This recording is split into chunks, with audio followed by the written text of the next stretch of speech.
Good afternoon, everyone, and a very warm welcome to CevaDermaDay 2021. How exciting that so many of you have chosen to join us today.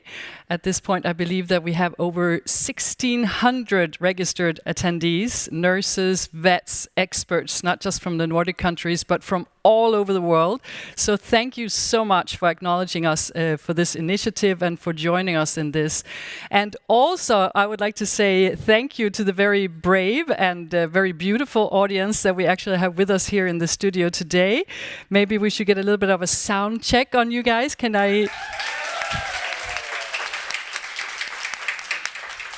I almost get goosebumps. It's so nice. Thank you for joining us today. It means a lot to the energy in the studio and everything. So fantastic.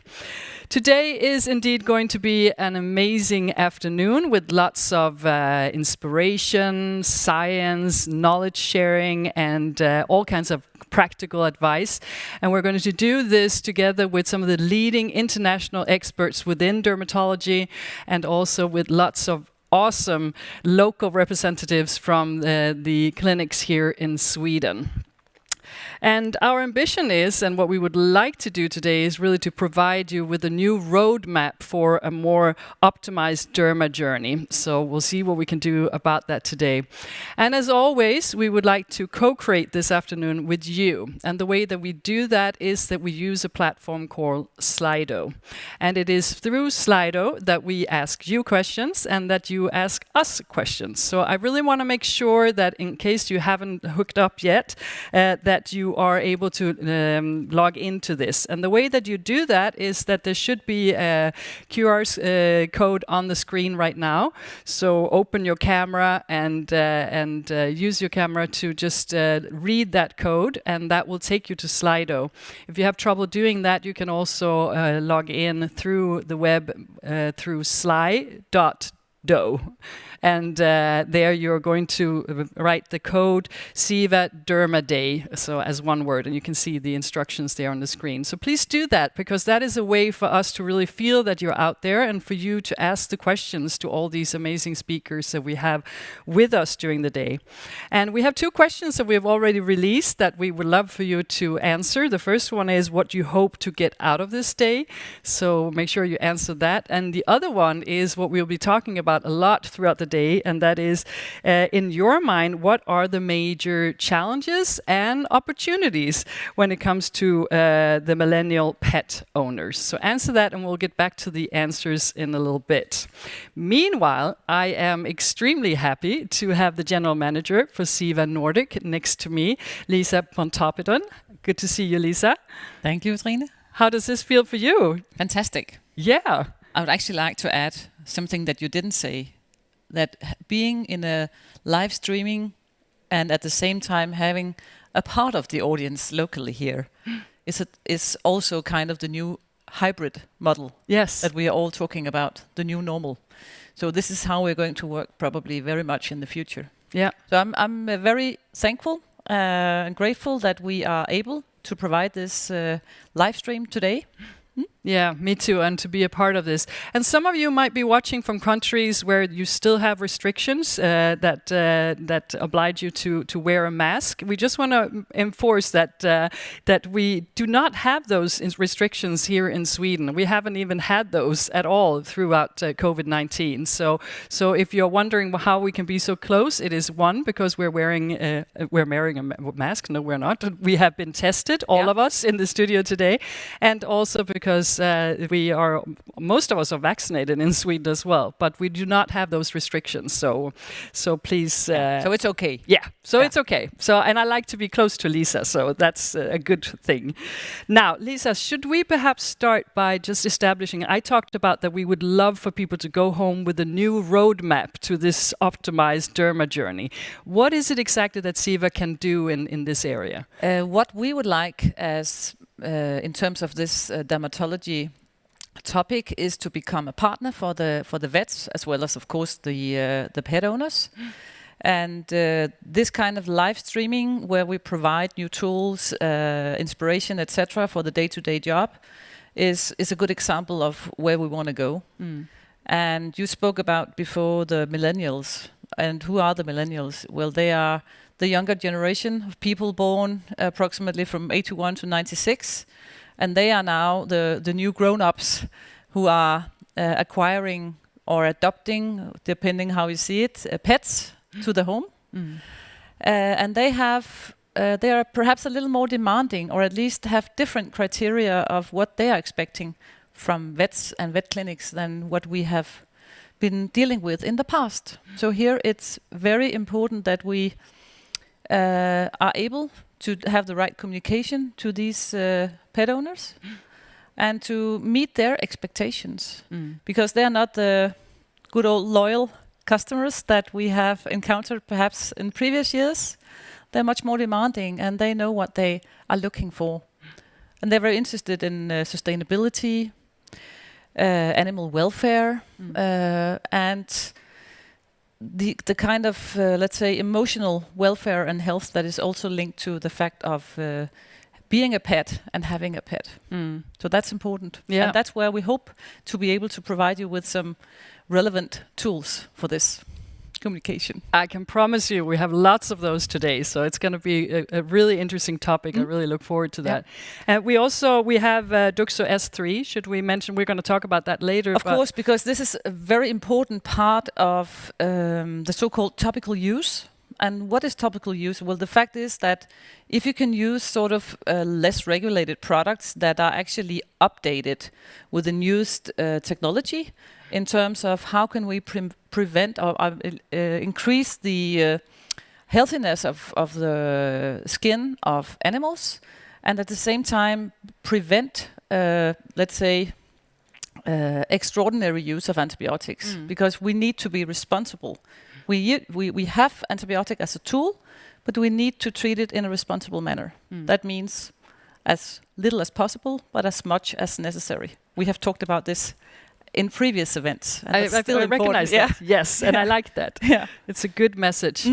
I felt when I watched the film in the beginning, I mean, our core values and all of that, it just feels so in line with what it is that the millennials are asking for, and of course what the world is asking for right now. I understand too that there is some kind of project going on that sounds very interesting. And I mean, the small short movie here is very well expressing the fact that Ceva needs to see this from, let's say, global perspective, that everything is about both healthy people, healthy animals, and healthy planet. And the project is that we want to be a company with a purpose, not something on a paper, but something that is actually living and doing. And we are actually rather proud that we have been doing this with a huge group of millennials.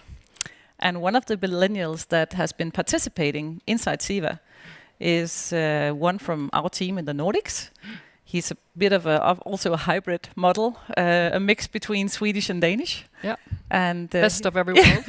So he has been joining this team for trying to express the new, let's say, raison d'être for Ceva for the future. Yeah, and actually we have Matthias with us right now, Matthias Holmgaard Nilsson from Ceva Nordic. So hi Matthias, I hope you're out there with us. Hello. Yeah, there we go. Good to see you. Thank you so much for joining us. Matthias, tell us about this exciting project that you are involved with. Yeah, sure. Thank you for the opportunity, Trina, and for the welcome. But it's very true that during 2021, Ceva set out to define its reason for being, or its raison d'être, its purpose for existing, you could say. And an integral part, I would say, of this was to invite Ceva millennials from affiliates throughout the world. So this is coming not just from the headquarters in France, but the top management actually handpicked a small but representative group of Ceva millennials, where I was very lucky to be included, to workshop and discuss this topic. And the reason for this, it was that, well, the Ceva millennials is going to be running the Ceva in the future, you could say. So our values and our opinions as millennials are truly important to Ceva, and that's why we were included. Ultimately, it amounted to this raison d'être, which I will summarize for you now. It says, together, our passionate people drive innovative health solutions for all animals, contributing to the future of our diverse planet. Fantastic. And Matthias, like we were saying before, sometimes it does end up just being empty words in a nice presentation. What is it that you've done to really secure that this will in fact have an impact on Ceva and all of the employees and the planet that we live on? It's a fair question for sure. I think which company can you mention that doesn't have some kind of fluffy or very high-reaching statements such as this? But I am proud to be able to answer to you that in Ceva there's actually very concrete actions behind these sentiments. And I think I can illustrate. I know the time is very limited, but by breaking up the raison d'etre in 3 parts, which we call the 3 pillars, I think it will be a little more clear what we're actually doing with this. The first pillar is together with our passionate people. It's the first part of the sentence, and this is focused around Ceva looking internally.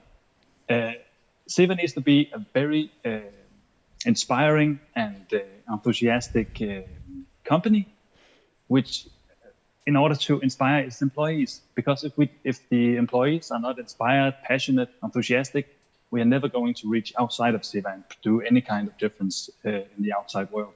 So, and I can say by being here after 4 years in Ceva, I can attest to the effectiveness of this part. Ceva is a very inspiring company to be in. So that's the first part. The middle part is that we care for the health of all animals. And to say it briefly, we're not just focusing on the large animal species such as cat, dog, pig, and cow. We are looking into the minor species as well, even looking into how to protect wildlife in the world. A very concrete example I will mention here for the Nordics is that Ceva is supplying a rabies vaccine to vaccinate against rabies for the wild population of foxes and raccoon dogs in Finland. And I think that's a very great thing to be a part of. So that's the middle part. And then the final part is that contributing to the future of our diverse planet. And this is where it gets a little bit larger scale, you could say, and where we're looking outwards and into the future. And I would say this ties well into today's mantra with the welcome to the new future for the Derma Day. But here we're looking at how we can help, for example, biodiversity. Are there any endangered species we can help? One concrete example could be the koala population in Australia right now suffering tremendously from chlamydia, which is sterilizing the female koalas and making them unable to reproduce. So a chlamydia vaccine could be one way to help biodiversity, but it can be so many other things that are one-to-one scale where we can make a very direct impact. So that's great to be a part of. Exciting. It must be, you as a millennial, you must be excited to be a part of this. Absolutely. That's just the simple fact that we are included as a millennial. We're given a voice. The management are pulling us in and saying, what matters to you? How will we shape our raison d'etre to fit you guys? I think that's very impressive, and I'm proud to be a part of it. Great. Thank you for sharing that with us, Matthias, and you have a great day. You too. Thanks. And with us now, we also have another colleague, Jean-Pascal Barrier from Ceva Santé Animale. He is the Corporate Marketing Director and a vet as well. Hello, Jean-Pascal. Hello everybody. Hi. Now, Hi. Good to have you with us. And we were just thinking in the introduction here that throughout the day we will for sure talk a lot about how good compliance really is the key for treatment success. And particularly when it comes to dermatology, we know that also is key to the quality of life that we want to establish for our pets and pet owners. Tell me, how can Ceva help in this and to really improve pet owners' compliance? Well, you're right. Compliance is definitely a key. Without any compliance, the treatment can't be effective. And let me give you two examples where compliance can be an issue. If you, as a vet, prescribe an antibiotic in tablets to a cat, for instance, twice a day during 1 week, compliance can be an issue because it's not so easy to give a tablet to a cat. And another example, when you have a dog suffering from atopic dermatitis, for instance, and you are prescribing a protocol with 3 shampoos per week during 3 weeks, so 9 shampoos, the same. Not sure you will have a total adherence to the treatment by the pet owner. So what do we do at Ceva level? So for the first example, we have developed the Delicament technology. Our Delicament are highly palatable tablets with a very high rate of spontaneous intake. Our tablets smell good to attract the cat. They are small with an oblong shape to facilitate the intake. The texture is soft to enable cats to chew the tablet. And at the end, of course, the taste is very good. We have screened a lot of flavors and selected the most efficient ones. And thanks to that, we have a very high rate of spontaneous intake throughout all the course of the treatment. So of course, it's very helpful to maximize compliance. And it's extremely important for an antibiotic because you know that the lack of compliance can lead to antimicrobial resistance. For the second example, the dog suffering from atopic dermatitis, instead of a classical protocol with 9 shampoos, we have developed the DuxoS-free protocol with only 1 shampoo and then the mousse. The mousse is a leave-on that is remaining onto the skin to act because there is no rinsing. And the mousse is very easy and pleasant to use. You don't need to rinse and dry the dog. And you apply the mousse by massage. So you have a nice moment of complicity between the dog and the dog owner. And thanks to this protocol, once again, the compliance is of course, dramatically improved. More or less, we have also improved our shampoos and mousse. We have achieved our formulation and packaging, taking into account the feedback from online communities of pet owners that we have created in Europe and US. And so, for instance, for the formulation, we have chosen the perfume according to the input from pet owners. It was not so easy to choose the perfume because the perfume used in Europe and in US are not necessarily the same. And for the packaging, we have added, for instance, a pump to easily dose the quantity to be applied on the skin of the dog. It was clearly a request from pet owners. We have a visibility line to see the remaining quantity into the bottle and know when to purchase again the bottle. And we have also a shape easy to handle with one hand because the other hand is used, to maintain the dog into the tube. So here again, the DuxoS-free protocol, we have made everything to make it as easy and pleasant as possible to maximize compliance, which is also important in dermatology. We know that topical products are the cornerstone of the multimodal approach for the management of dermatological disease. Fantastic. Are there any plans perhaps to launch new DuxoS-3 products within the coming years? Or good news. We have plans for the future, yes. Let me remind you the new baby in the DuxoS-3 family. We just launched a couple of weeks ago DuxoS-3 Calm Pads. So this product is presented in pots of 30 cotton pads impregnated with our DuxoS-3 Calm formulation with a high concentration in ophitrium. And the pads are extremely useful, to apply the DuxoS-3 Calm formulation onto the skin folds, for instance, the face fold, the interdigital digits. So it's a very easy and pleasant product for the pet owner. Fantastic. Next year, we will have a product. It won't be for the skin. It will be for the ears. Because we all know dermatologists that we need products both for the skin and ear. So this product will be, of course, very safe because you have to be very careful when you are introducing a product into a ear. And we have worked a lot also on the packaging. Once again, we have created communities of pet owners. We collected the feedbacks and we have chosen a packaging to make it as easy and pleasant as possible for the pet owner. Because it's another example. Not so easy to give a tablet to a cat, not so easy to do shampoos to a dog, and not so easy to apply a product into the ear of an animal. And for the coming years, we will have also 2 other products, very innovative, 2 new dosage forms, which are not existing, as far as I know, in the vet field.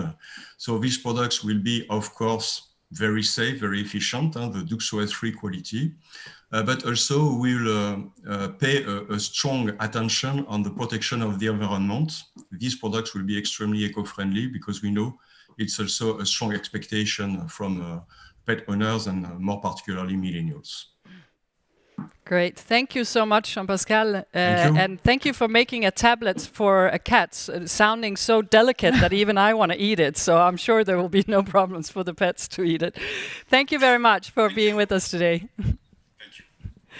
Okay, Lisa, so no doubt, lots of stuff going on, lots of opportunities, a new segment of new pet owners that we can tab into and really create new business with. And I think that we should get started. I just wanted to take a quick look at the questions that we asked earlier. We had a question about what are the major challenges and opportunities with the millennials. And let's see here, 69% said that they expect fast and personal communication. Exactly. We'll talk a lot about that today, so that's good. And a lot of people, all of you also said that they communicate actively on social media platform. Good. Anything you want to reflect on that, Lisa? Pretty much well, the fact that they are not that loyal. I mean, they do not hesitate to shift vet or vet clinic if they're not satisfied. That's also something that we need to take care of. Yeah. Let's see the results from the first question, what they are hoping to get out of today. A deeper understanding of how behavior connects to dermatology. Good. Check on that one. We can deliver that. Right, Lisa? Yeah, good. Definitely. Wonderful. Okay, we're running out of time, but what do you hope that they walk home with today? Of course, with a lot of inspiration and new knowledge on dermatology and communication, last but not least. And I really do hope that you remember to stay all afternoon and be inspired. Yeah. And thank you for joining us. Yeah. Let's say welcome. Let's say welcome.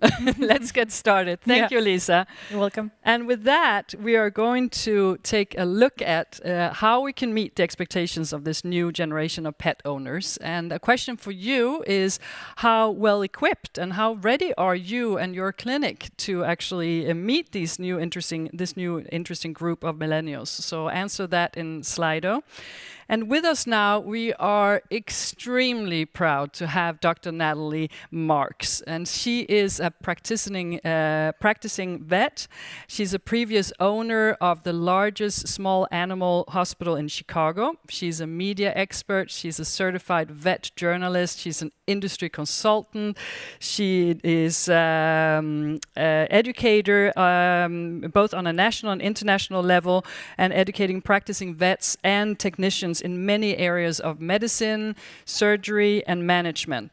And she is here to just share with us her thoughts on how exactly it is that we can meet the expectations of this new pet owner and how they process information, what kind of platforms they prefer to communicate on, and also how we perhaps can use these platforms to enhance our business. And we'll hear first a presentation from Natalie, and then we'll have an opportunity to ask her questions afterwards. So make sure that you do that in Slido as well. And let's just say welcome to Natalie Marks.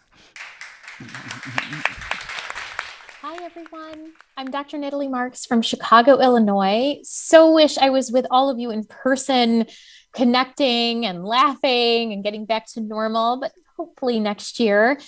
I am still incredibly grateful to be sharing some information with you today in regards to this new generation of pet owners that we have.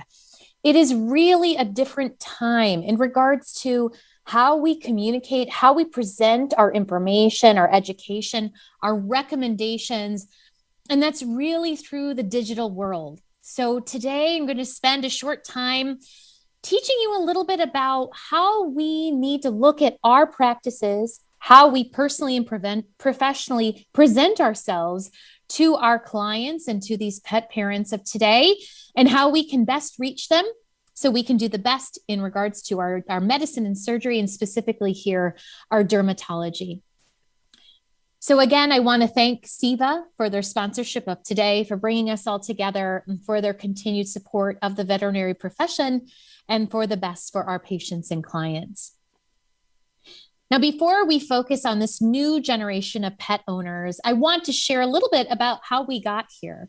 Because even a few decades ago, when I was in veterinary school, it was incredibly different, the type of client we had coming into our exams. We know now that the family unit of yesterday has really changed.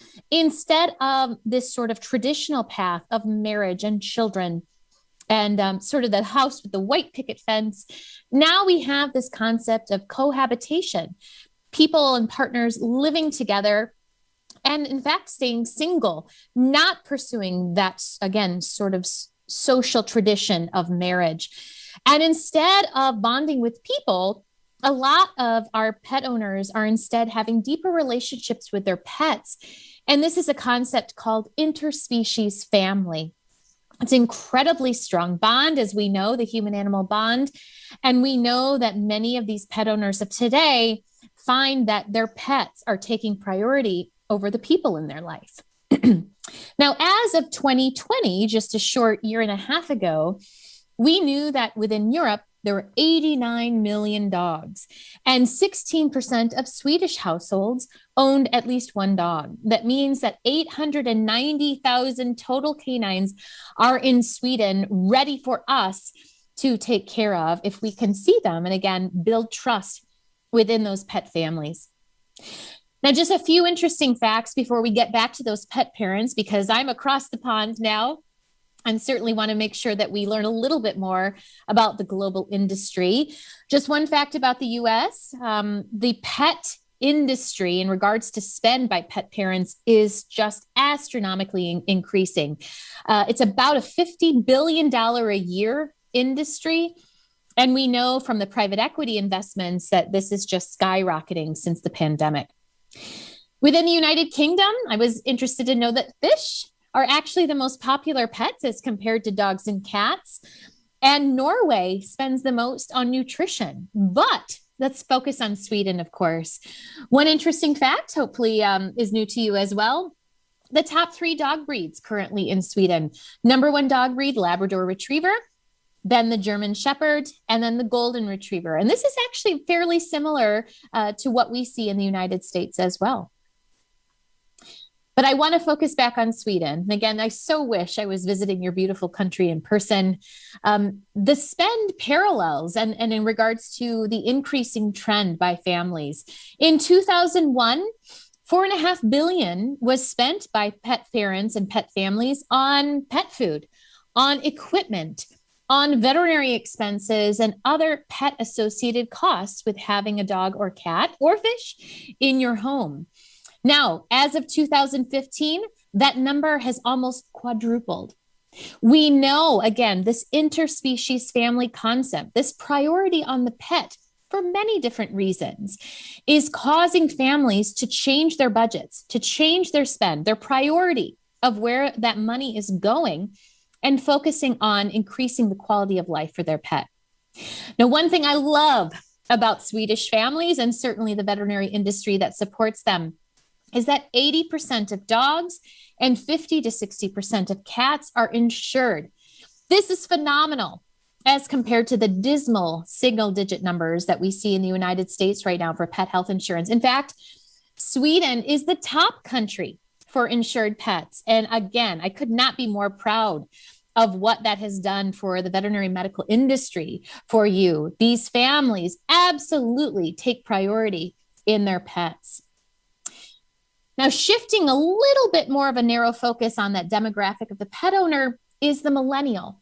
And again, they are now the number 1 demographic for pet owning population. This is a younger group than we're used to, and certainly Gen Z close behind.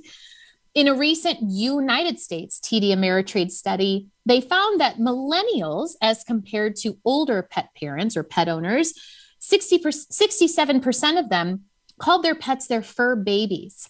Very different concept than owning a dog or cat as before. 44%, nearly half of these pet owners, were adopting pets to prepare for having children. And 70% of them said that their pet is like a child to them. Again, that interspecies family concept, very different from ownership or even guardianship. This is family. Now, in a Pet Food Manufacturers Association COVID-19 survey, and this was led by the UK, found that in Europe, 19% of families adopted a pet in the quarantine. 16% of them were planning to even add another pet. But this is the statistic I want you to focus on. 70% of young adults adopted a dog. 70%, and 74% reported there was an improved mental health from that pet. With 70% of young adults adopting, remember, this is that new demographic we're trying to reach. Our terminologies, our tone, our delivery of information has to change a little bit for this. And that doesn't mean everything changes and we forget about all the other demographics of pet parents. But if we want to really reach this large pet owning group, we do need to modify a few things. And we'll talk about that in a few minutes. Now, before we go deep into the digital world, I do want to just elaborate a little bit on this concept of pet parent. I've used that a few times in this lecture already, and it is a term that is very common in the US, but outside of the US, within Europe and other continents, it is actually fairly controversial. Although, as I talk to colleagues around the country, even if that term does not exist within their culture or country, most veterinarians feel that the overall sentiment of being a pet parent versus an owner is there, that there's behavior that supports it. It's just different in regards to terminology and culture. And I'm going to give you a few examples within Europe: Spain, France, Netherlands, and Sweden. Now, in Spain, the term cuidador, it actually translates into caregiver, which is actually a little bit of a step up from just being an owner or property owner, which is really legally what we are right now. In the Netherlands, their term actually does mean pet owner, not pet parent. And as far as I've learned, and from my colleagues there, the term pet parent does not exist. Now, in France, the term propriétaire does mean owner. However, many of the veterinarians I speak to who are French colleagues do feel that their owners do act like pet parents and do want to be communicated to as if they are pet parents of a child. Now, finally, your term in Sweden actually translates to owner, or some transliterations I found say dog dad. Now, that's a big deal. Again, remember, ownership to parental guidance. It's a very big jump, an increase in that bond intensity, again, between animal and human, that interspecies family concept. So I want to go through a few pointers, again, on how we reach this new group of pet parents. How do we reach the owners that are in this millennial demographic? These young adults, the ones that are putting off children, the ones that don't want to talk on the phone. Where are we reaching them and how are we reaching them? And the first, of course, is the first impression of our practices, our website, and our social media platforms. Let's spend some time on our website. We know this is how many of our pet parents find us. We know that we can't ignore this aspect because with search engine optimization and certainly the competition that exists now within the veterinary industry, websites are often the gateway to that first warm, trusting feeling from us to the pet parent and vice versa. So they need to be modern. They need to be updated. They need to be user-friendly. They need to tell your story. They can't be a form from another practice or a template that you found online. And it's absolutely okay to outsource. As veterinarians, veterinary nurses, and team members, we wear so many hats during the day, right? So many things we have to do outside of our classic caseload. So it's absolutely okay. And I did this to outsource to a company who specializes in building that website platform for you. Now, the real key, of course, is to make it real. Use real pictures from your practice. Get personal about your story and about your testimonial and your mission for reaching these pet parents and their families. Within that website too, it can't just be pretty, right? It needs to be functional and robust. And this is where a lot of our pet parents want to interact with us, whether it's on their laptop or their mobile phone. That means they want to be able to have email capability. They want to be able to request, change, and cancel appointments. They want to be able to chat, potentially even live, with someone from our practice. They want something that's easy to understand, that's going to be, again, user-friendly and giving them the education they need succinctly and easy. And this, of course, for us, is our best way to start brand building. But we know all that stuff has to happen for our practice in general. Specifically, though, this is a great venue to show that your practice has a dermatology focus. Things that we can do to really showcase that include having a resource library, having articles and images and other sources of information about skin health and needs and disease. An explanation of what you do during a dermatologic exam and the different type of testing that we do to diagnose disease. I think that's incredibly important, especially because not every client is with us, of course, during that exam. It's a great place to introduce your team and certainly your dermatology champions within that team and why they love this area of focus. And finally, this is also a great place to showcase that you have options for exam, both in person and, as we'll get to, telehealth. Now, why is digital communication essential? It's not a want. This is a need of every practice. And that's because landlines are now relics. Millennials don't like to talk on the phone. Snail mail is very inefficient. We certainly have back and forth that way, but that is not how the rest of the world is communicating. Client communication needs to shift to either texting, app communication, online education through your website or other platforms, and certainly through telemedicine. Now, I get this question all the time. Do I really need to text my clients, Dr. Marks? I text my family and my friends, but I do not want to text Mrs. Smith. Well, here's the answer. Oh, forgive me. Here's the answer. In a recent study, it was noted that 99% of texts are opened. 99%. And within those texts that are sent, 95% of them are read within the first 3 minutes. And that is because this is where it's at. This is where our clients want to be found, and this is where they feel comfortable receiving and giving communication back. So there are plenty of platforms that integrate with your practice management software that have appointment reminder systems as well that you can look into to make sure you have texting capability in your practice. Now, social media platforms, yes, definitely associated with your digital presence. Remember, 54% of European Union citizens use social media. Iceland is actually the most common country to use it, but Sweden, your citizens are 5th place in the EU. They're definitely using and active social media lovers. Now, the most common platforms within Sweden right now, Facebook users, 76%, Instagram users, 60%, Snapchat users, 38%. If you have not invested in building a social media platform yet for your practice, again, sadly, this is not a want. This is a need. This is the other place that your clients, your pet parents, your millennials are searching actually for education and information about their pet's health. And unfortunately, they're receiving it from places that you would be surprised. So if you have not done that yet, Facebook or Instagram would be the place to go. And definitely start building a platform where you showcase what happens in your hospital, great success stories in the area of dermatology, showcasing how you're doing a dermatologic exam, focusing on your team, and certainly, again, inviting those clients to be welcomed into your platform as a source of and a place where they can trust and engage with other pet parents like themselves. Why is that the reason? Because this is what pet parents today are looking for information.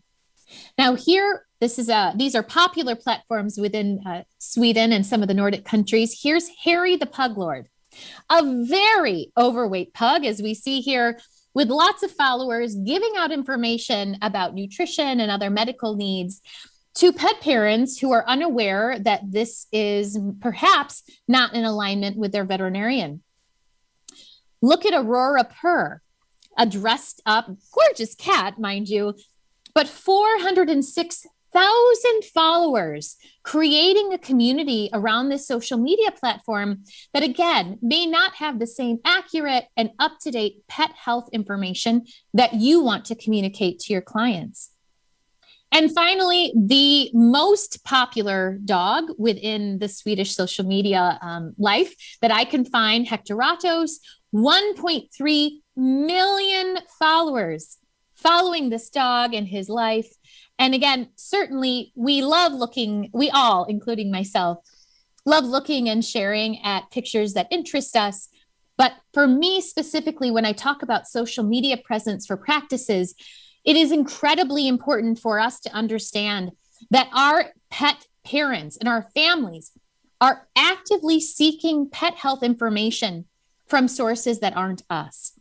And that is why we need to regain that presence and put out social media posts that are accurate pet health information guidelines, that focus on dermatology and how we can best be there for our patients, and who bring those clients back to the people who have the knowledge base and certainly the empathy and compassion for our pet families, again, the veterinary team. So speaking of communication, let's shift our efforts into telehealth, telemedicine, which exploded, right, over COVID-19. For the veterinary industry, which is typically very slow to change, this was incredibly exciting because we know that unfortunately, we really didn't have any way of communicating with our clients outside of our traditional exams.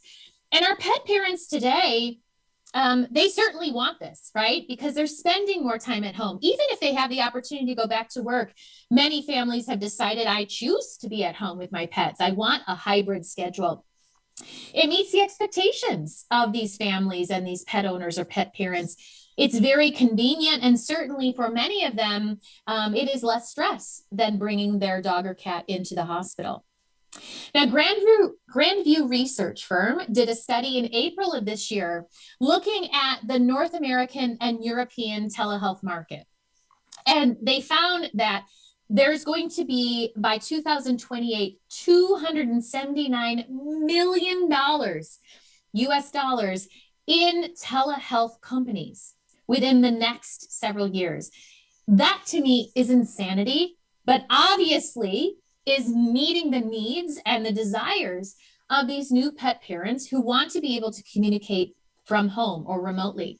Now, the UK within the European Union is leading the forefront, and in many of the research I've seen and the studies and articles kind of documenting why this change and why this need, it comes back to this increased humanization of pets, this interspecies family, this desire that my pets are my children, and I want to do the absolute best. Now, on the right, you see a list here of all of the, well, not all, but many of the apps that are available in the North American and European telehealth market. You might be familiar with some of them, and maybe some you aren't. And certainly as your practice invests into telehealth platforms, all of them, of course, have different pros and cons, and you just want to seek out the one that fits your practice style and workflow best. Now, First Vet is one that I found, a very popular and kind of market-leading company.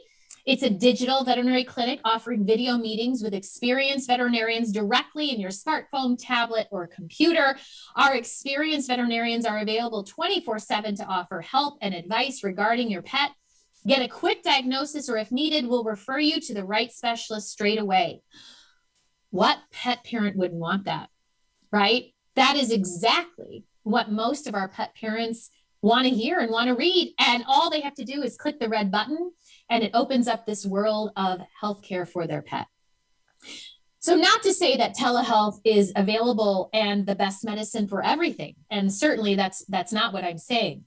But pet parents are seeking it. And if this is not something you provide at your practice, this could be leaving you behind the competition.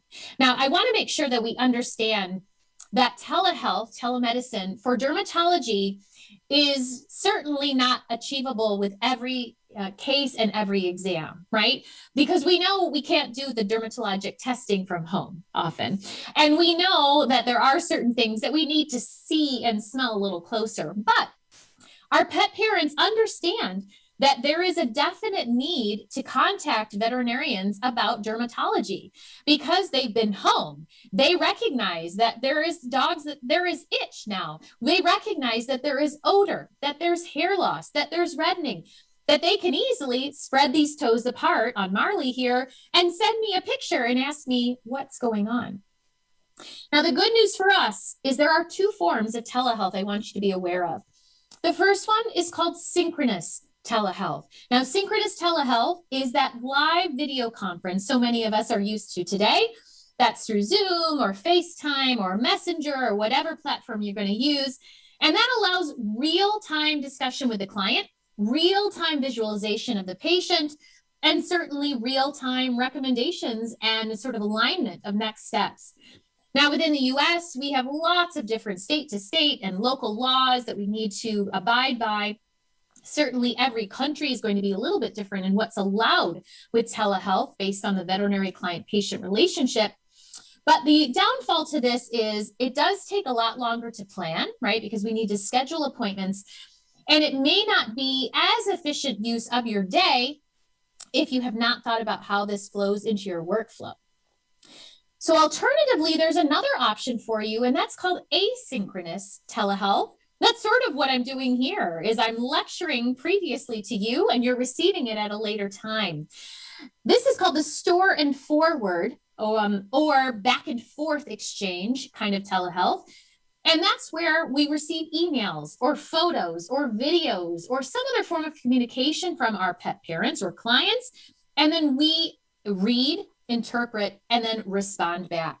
Now, this is great for rechecks. This is also a wonderful opportunity to empower your veterinary nurses to get involved and play a key role because they're able to coordinate and answer a lot of this communication and interact with these pet parents. So they have a champion at the practice that they can communicate with and go to with their questions and needs.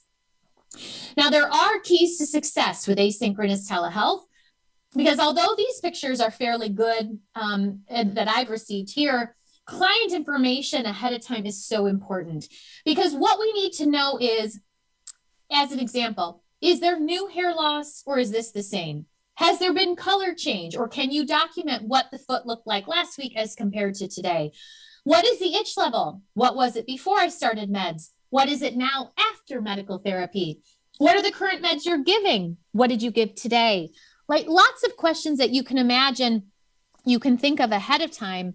And a way to get around this is to submit a form to the clients that want to use asynchronous telehealth so that they follow that and submit all the information the first time around. Otherwise, it can be, as you can imagine, a very inefficient way for us to communicate back and forth. The other thing with asynchronous telehealth is there are keys to success in regards to the video and photos they submit.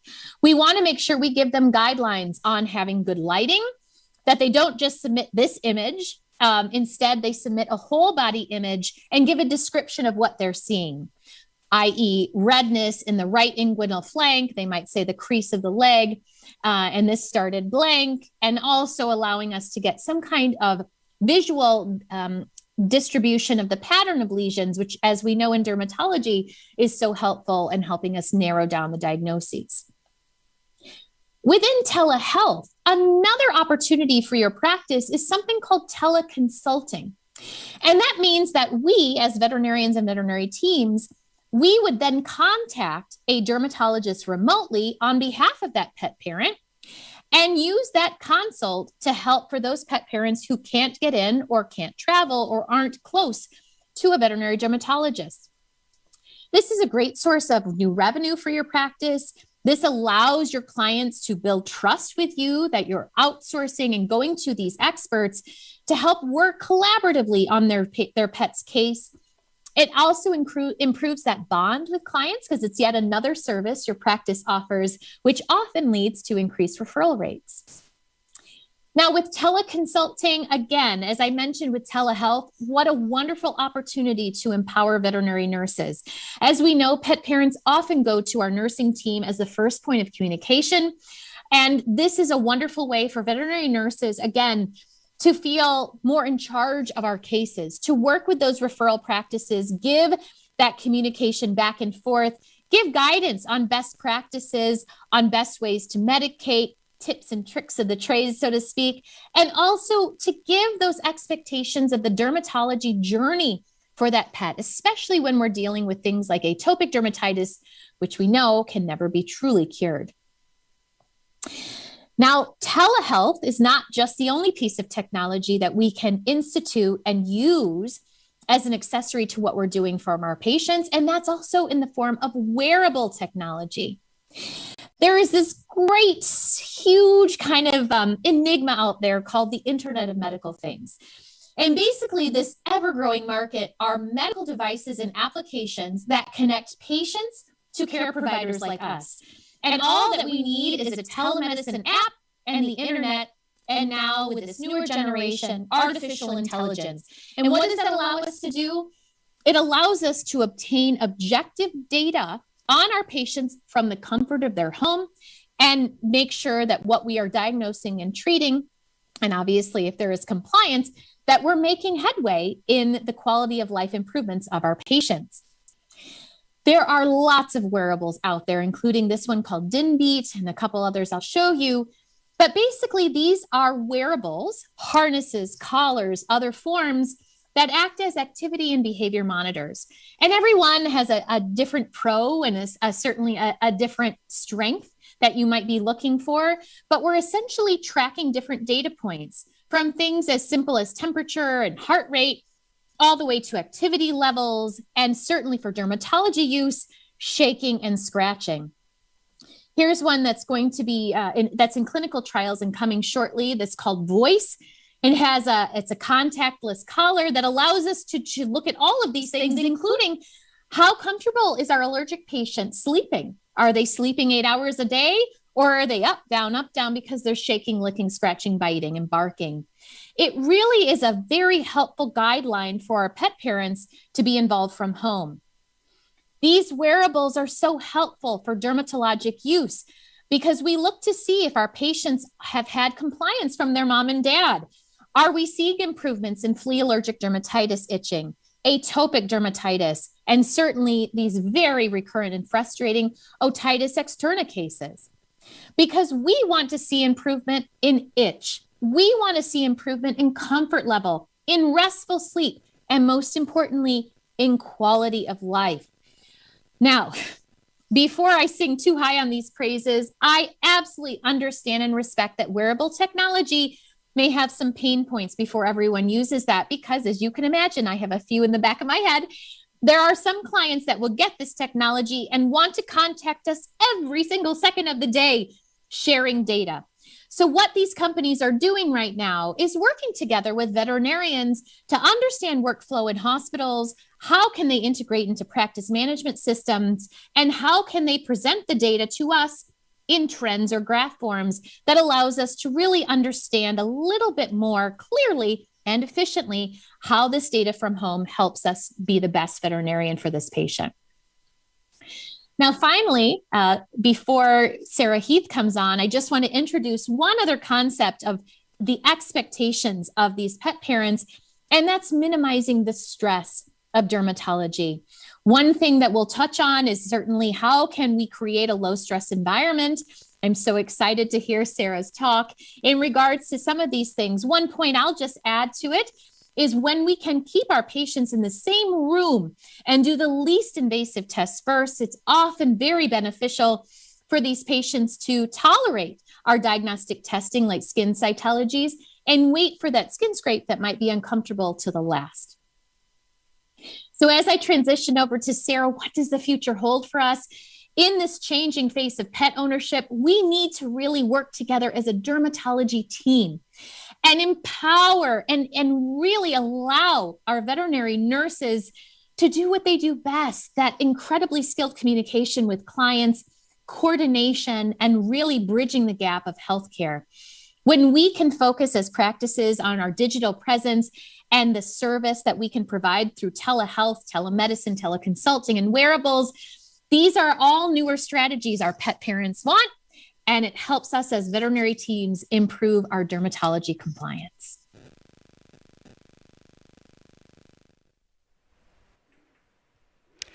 Thank you so much, Natalie. And I hope you are with us live now so we can talk to you a little bit. I am. Yes. Hi. Thank you so much for the great energy that you sent out and all the knowledge that you provided. It came across really well all the way to the other side of the world.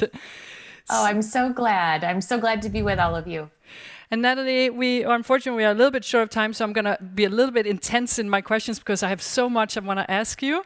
But I just love the whole fact that we now have to think from ownership to parenthood and this whole interspecies family thing.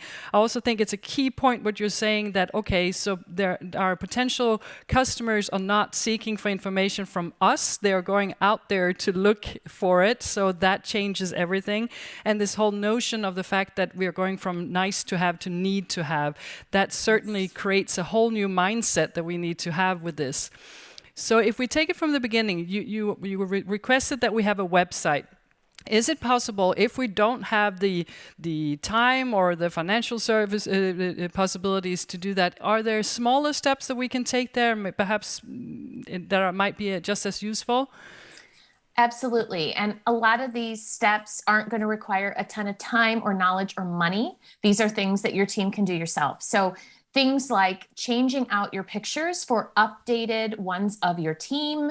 And again, especially for today's talk, making sure that you really feature your dermatology focus at your practice, active derm exams, and showcasing even success stories.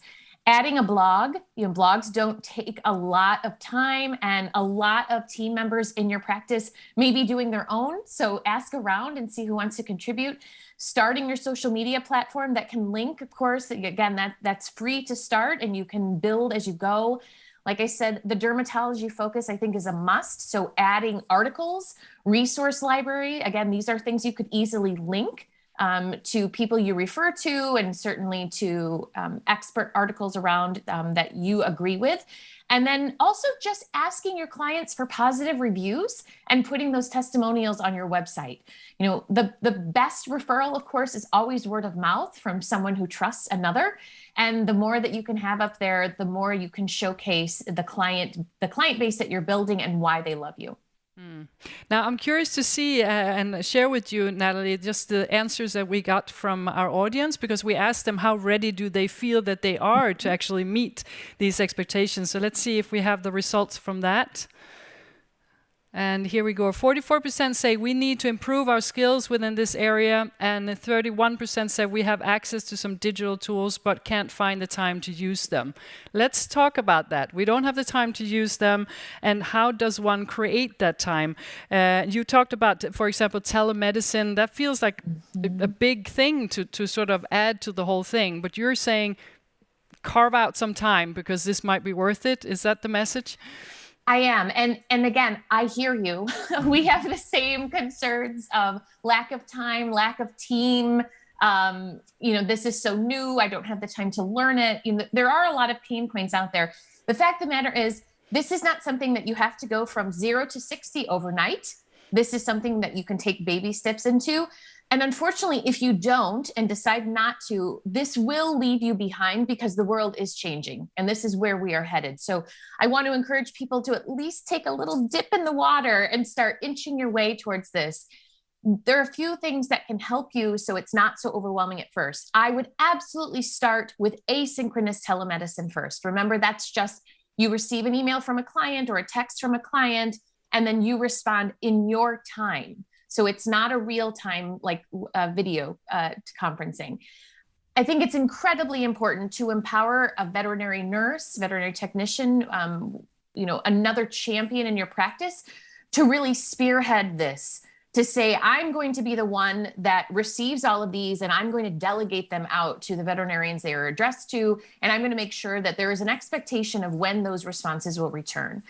I think it's incredibly helpful to have someone at your practice that's a point person that everyone can sort of reach to. I would also try to carve out, to begin with, 30 to 60 minutes of your day split among your team to dedicate to telehealth. So that could be morning, that could be right around your lunchtime or end of day, but try to carve it out, because if we don't, of course, that gets pushed to the wayside. And that's when at 9 o'clock at night, the last thing you want to be doing is answering these emails. Send these clients information ahead of time on how to best submit information to you. Sort of how I was talking about, make sure they know how to take a picture, make sure they include how long it's been going on, have there been any changes or improvements or worsenings, make sure they have good lighting. All of that helps, so it's not back and forth. Well, can you resend a picture? I don't really know who this is. Is this a dog or cat? You know, lots of things coming through. And then most importantly, charge for your time, charge for this interaction. Again, we don't have endless amounts of time, energy, and teammates to answer every single email that comes through complimentary. Certainly, there are going to be times that you do that out of the niceness of your heart. I have many times in the past, but we and our time and our knowledge is valuable. Please make sure to charge. Natalie, we had a question here, or a concern about GDPR. How does that affect this whole area?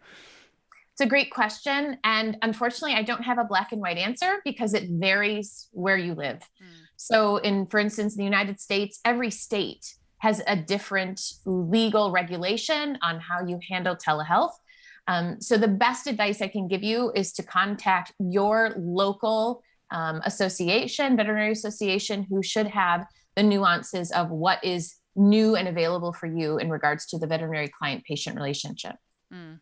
Now, if we have, and I'm sure we have a lot of people watching, and the audience here today are thinking, okay, all right, let's get started with this whole social media. Maybe they're not that active on it themselves, or at least not through the clinic. What would be some of the suggestions on what you can get started with right here and now?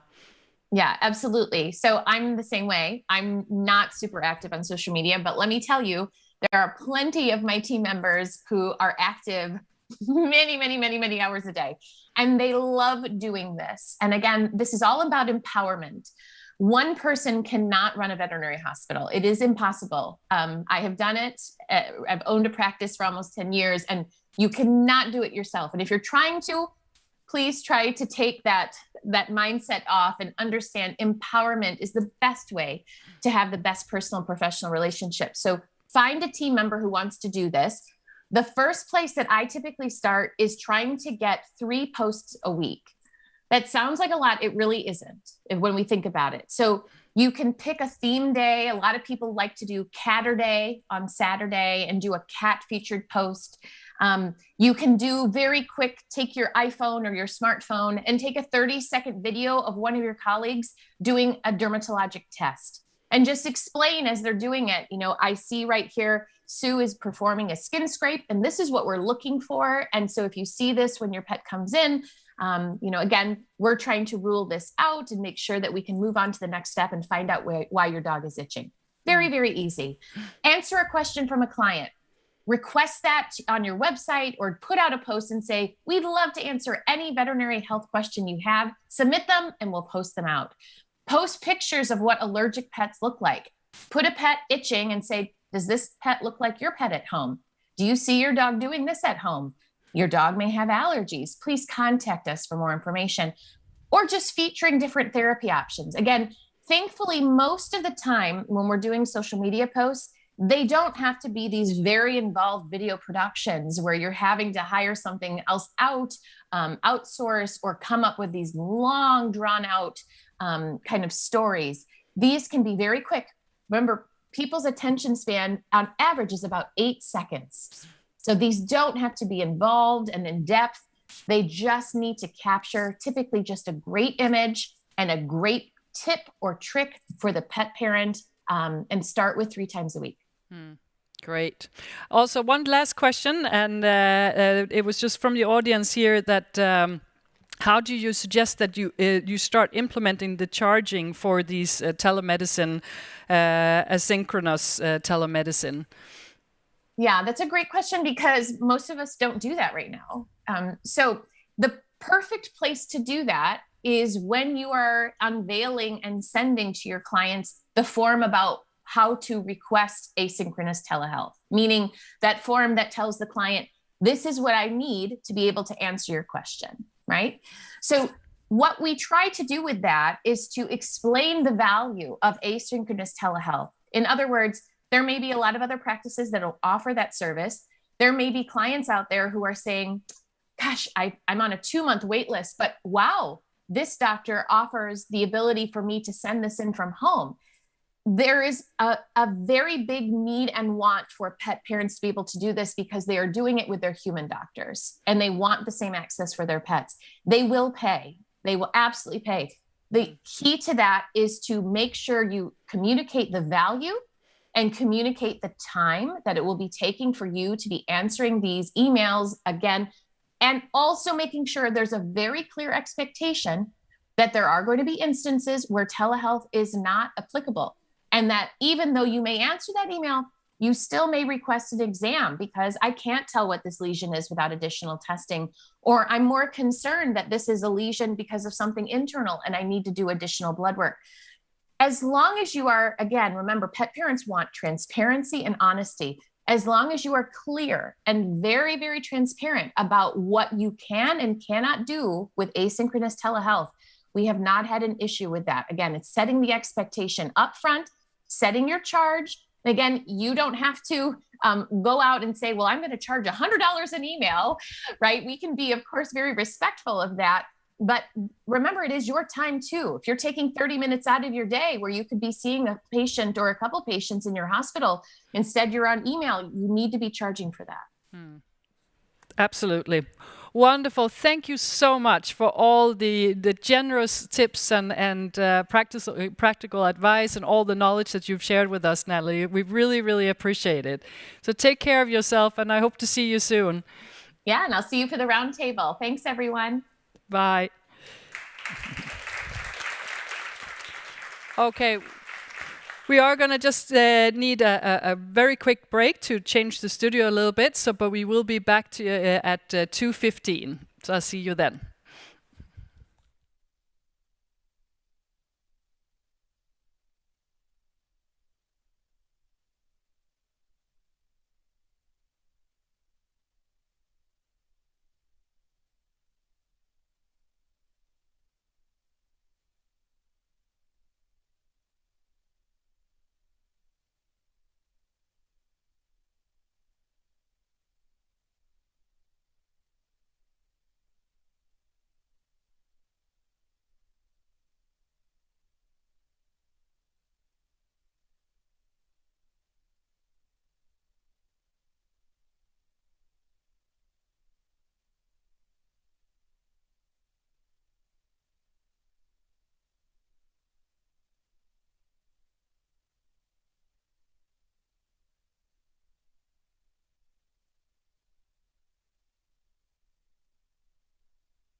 Welcome back, everyone. And now we are going to take a closer look at how we can better cope with some of the challenges that occur, especially when it comes to detailed dermatology treatments.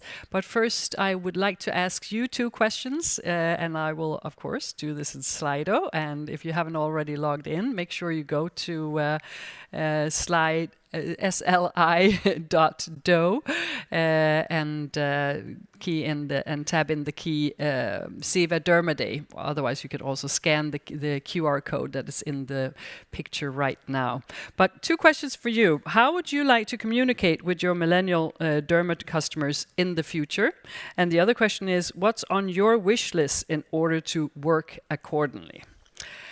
And now with me, I am extremely happy to have Emma Lindblad Åström, who is a practicing vet and the head veterinarian at Annikura, Västra djursjukhuset, which is a small animal hospital on the west coast in Sweden. On her clinical days, she does mainly dermatology, both first line and referral cases. And alongside of this, as if there is enough time in the world, you're also doing a master in dermatology with ESAVS. So I'm extremely happy to have you here, Emma. Yes. Welcome. Thank you, Trina. I'm so grateful to be here with all those amazing speakers today. Yes, and it was exciting to hear Natalie just paint a picture of this new pet owner as well. Yes, it's exciting, right? And we're going to talk about communication. Yes. And just to make sure that we understand, what exactly do we mean when we talk about communication, you and I? Yeah, so the communication we're talking about now, it's the interpersonal communication. So communication basically between the nurse or the vet or the receptionist and the pet owner at most times. So good old analog talk to talk. Talk to talk, yeah. Yes, that's good. what we're talking about. And is that kind of communication extra difficult when it comes to dermatology or to veterinary medicine? Yeah, it is. I mean, communication in general has difficulties or challenges, right? So everyone communicates differently, depending on gender or age, as Natalie was talking about, and culture, background, language, knowledge, experience, all that. But then we also have some specific challenges in veterinary medicine.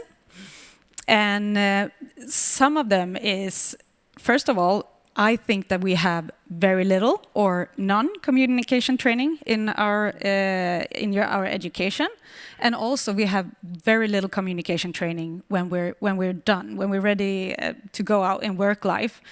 Many of us don't have any more communication training that we have than the ones we had in university, and communication really has to be trained. And as Natalie was talking about, I mean, we're meeting a whole new generation now, and lots of the veterinarians out there, we're not in the same generation, so we're not sure how we're supposed to communicate with them.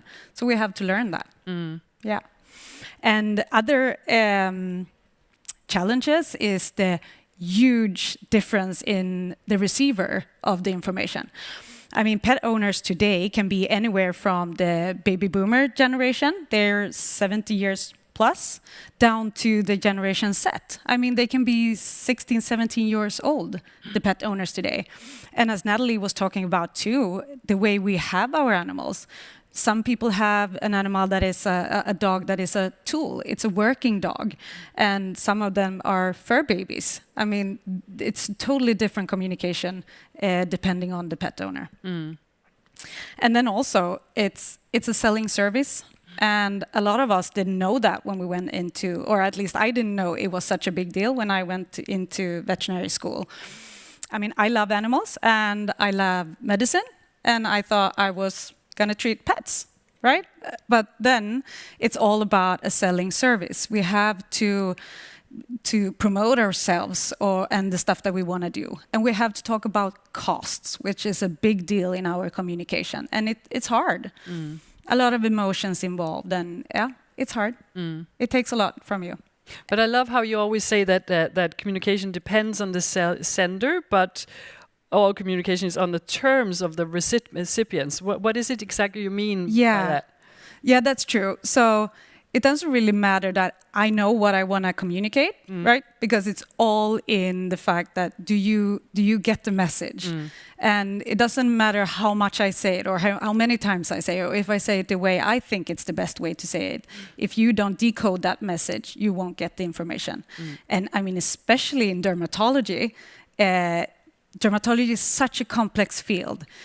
Me personally, I feel that the more I learn, the less I know.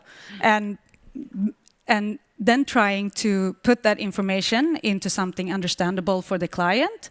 And compliance, as we talked about earlier, it's so important in dermatology, because if we can't get the compliance in there, we will never get the pet to get any better, and we will have a disappointed owner.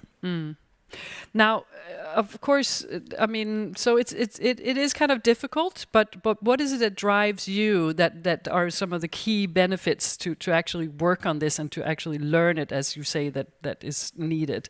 Yeah. So there's many benefits in this, at least according to me, and I think we have a slide on this. So first of all, we talked about compliance, and the better we communicate, the better compliance we will have, right? And compliance, in most cases, the better the compliance is, the more likely the animal will get better. Not every time, but most of the times. And if then we have a benefit for the animal, because we will have a better health outcome. And a better health outcome will make a happier client, because I mean, that's why they seeked our help in the beginning, because they wanted help with this problem.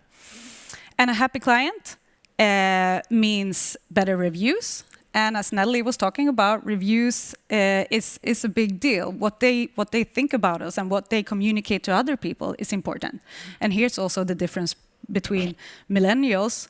They will give reviews on social media, and the baby boomers, they will probably say it to their friends and family. So here's also that difference. And then we have the better reviews we get, we more likely will have new clients coming to us, and also the happier the clients are, they will return. And returning clients and new clients will make a better profitability. And I mean, that's important. The money we get in will be reinvested in equipment and education and all that, which is super important. And all of those parts together, of course, will get or will make the clinician more satisfied, and that is leading, I think, to less stress. And we know that stress and mental health right now is an emerging problem in the veterinary field, and I think we really have to do something about that. And I think that better communication can solve a lot of that. Yeah. Good place to start. Yeah. And so, all right. So we want to communicate better. How do we do that? What would you say are some of the things that we need to learn? Yeah. So communication training. I think that is so important. And when I went to university, we had like half a day of communication training, and it was mainly about euthanasia and upset customers. And I was thinking to myself, it can't be like that anymore, right? Because this is 15 years ago. And I asked some of my younger colleagues, and I said, what's the communication training looking like today? And they said, yeah, it's half a day, and it was role play about euthanasia and upset pet owners. And I was like, okay, yeah. So it's basically the same. But still, communication today is even more important than it was 15 years ago. So we have to do communication training, and we have to keep on doing that during our whole work life, because it's so important. And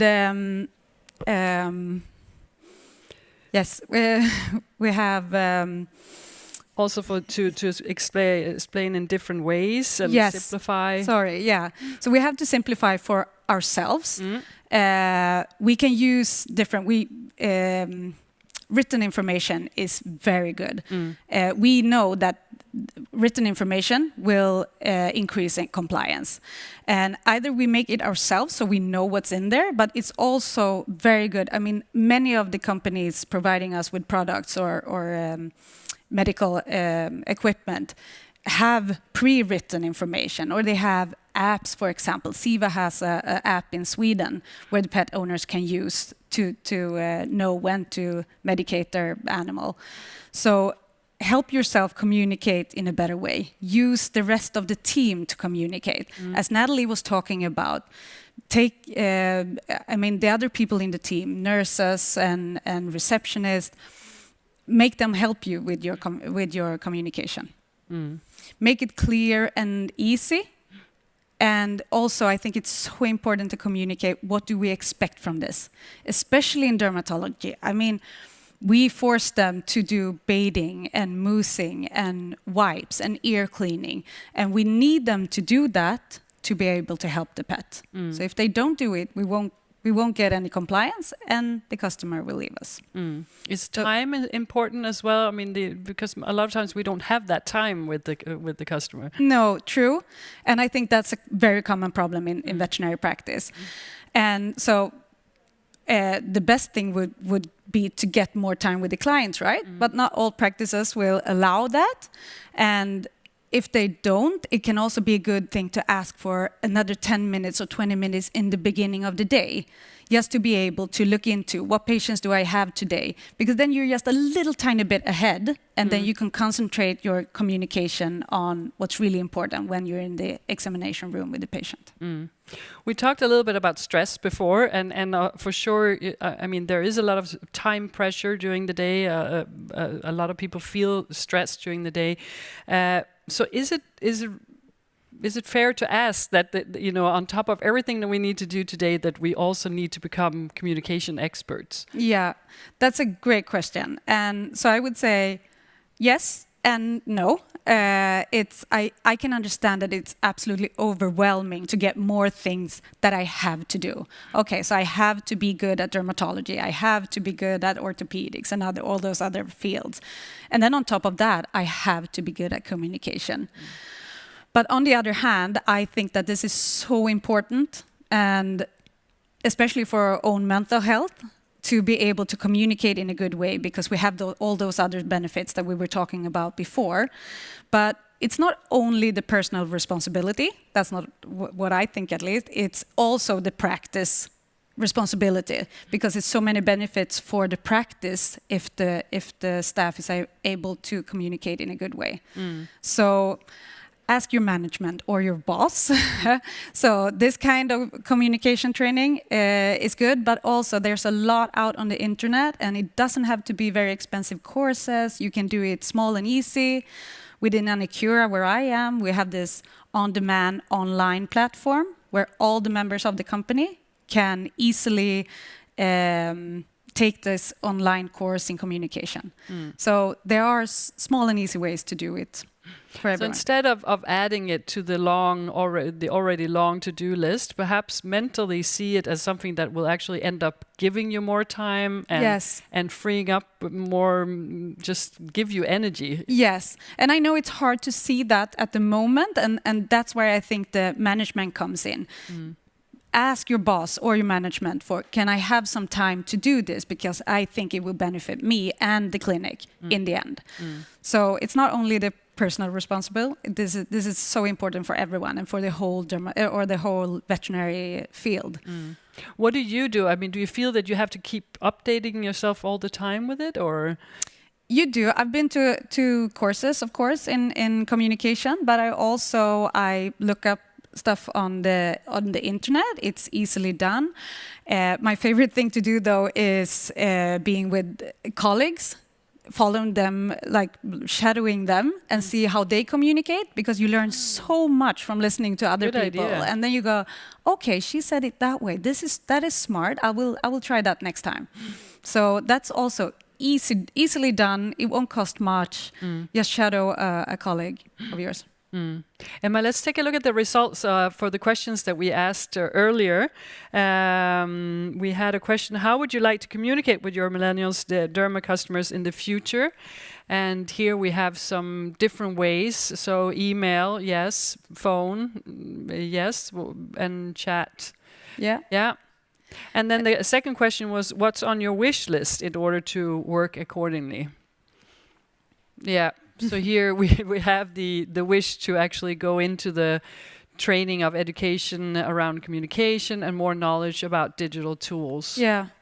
And I mean, this kind of pinpoints what we're trying to say, right? We need communication training. I mean, practice makes perfect. And even if you're a great veterinarian, you have done this for so long, you know your communication, all of a sudden we're in a new arena, just like Natalie was talking about. Many of us have never used the digital tools that she was talking about, and we have to adapt to that to be able to reach this new category of pet owners. It's important. You actually brought a pet owner.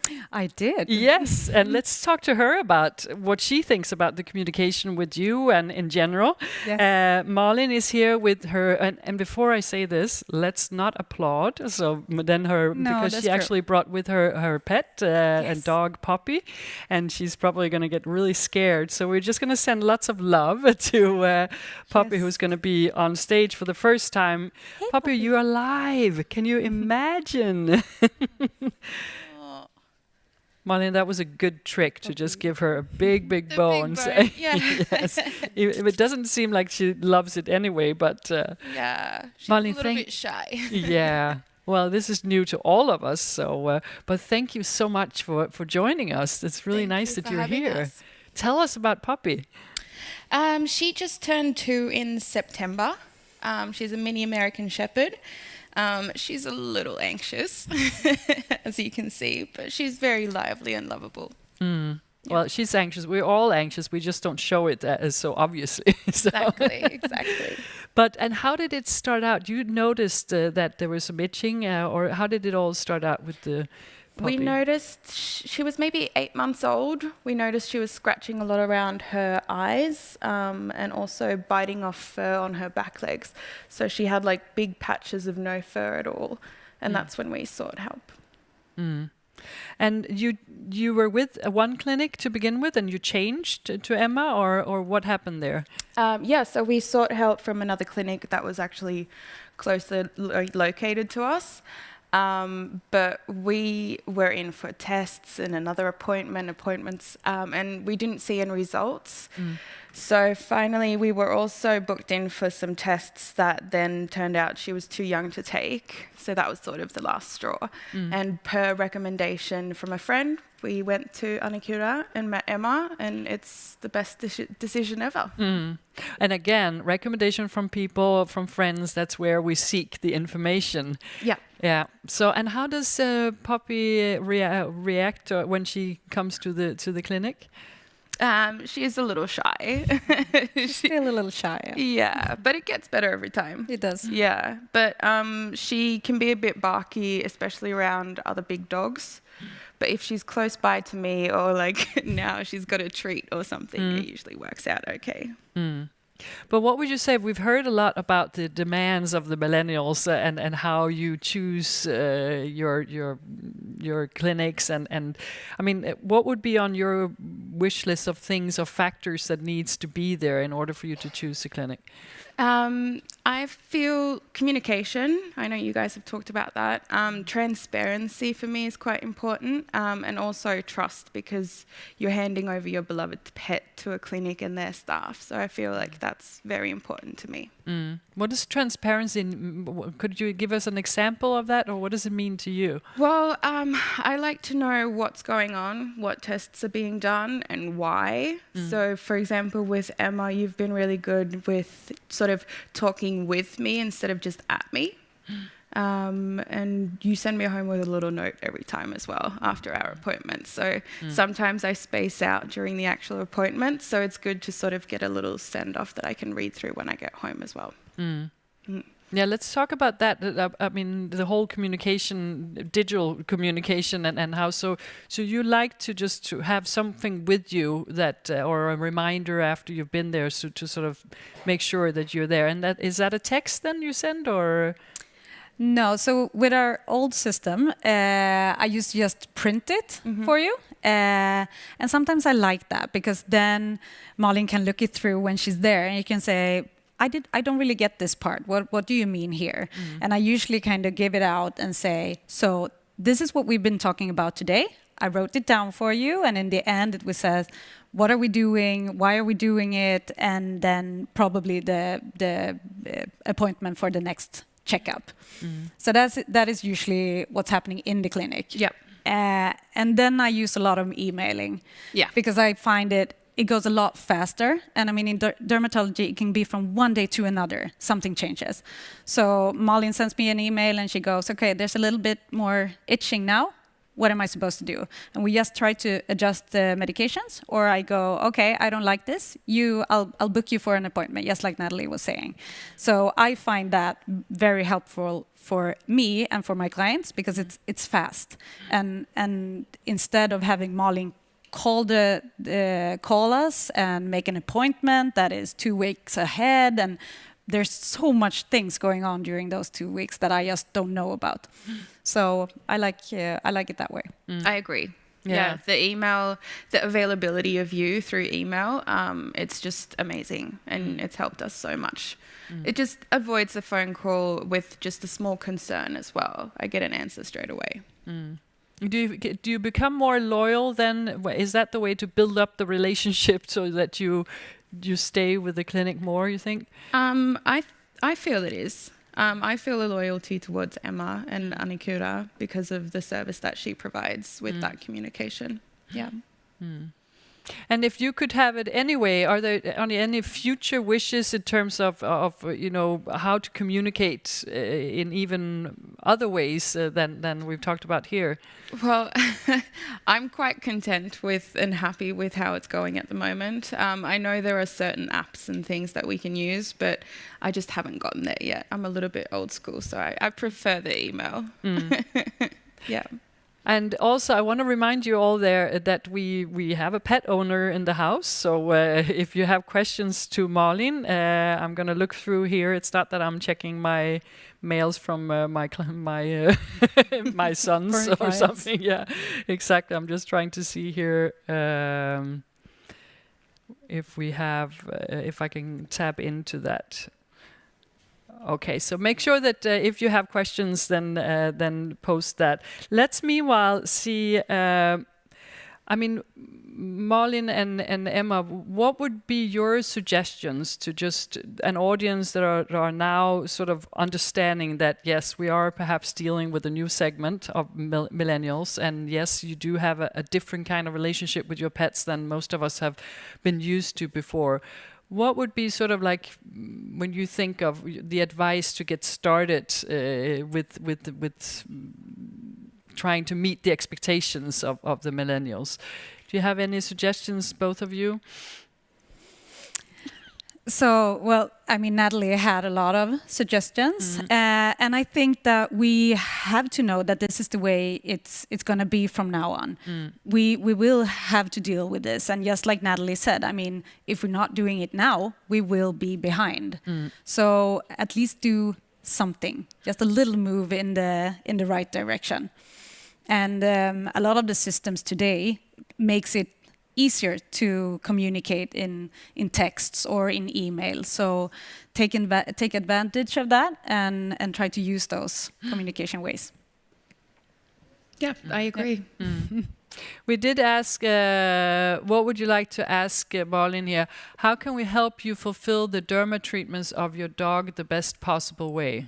Okay, there's a pet parent in the house. What would you like to ask her? How can we help you fulfill the derma treatment of your dog? Okay.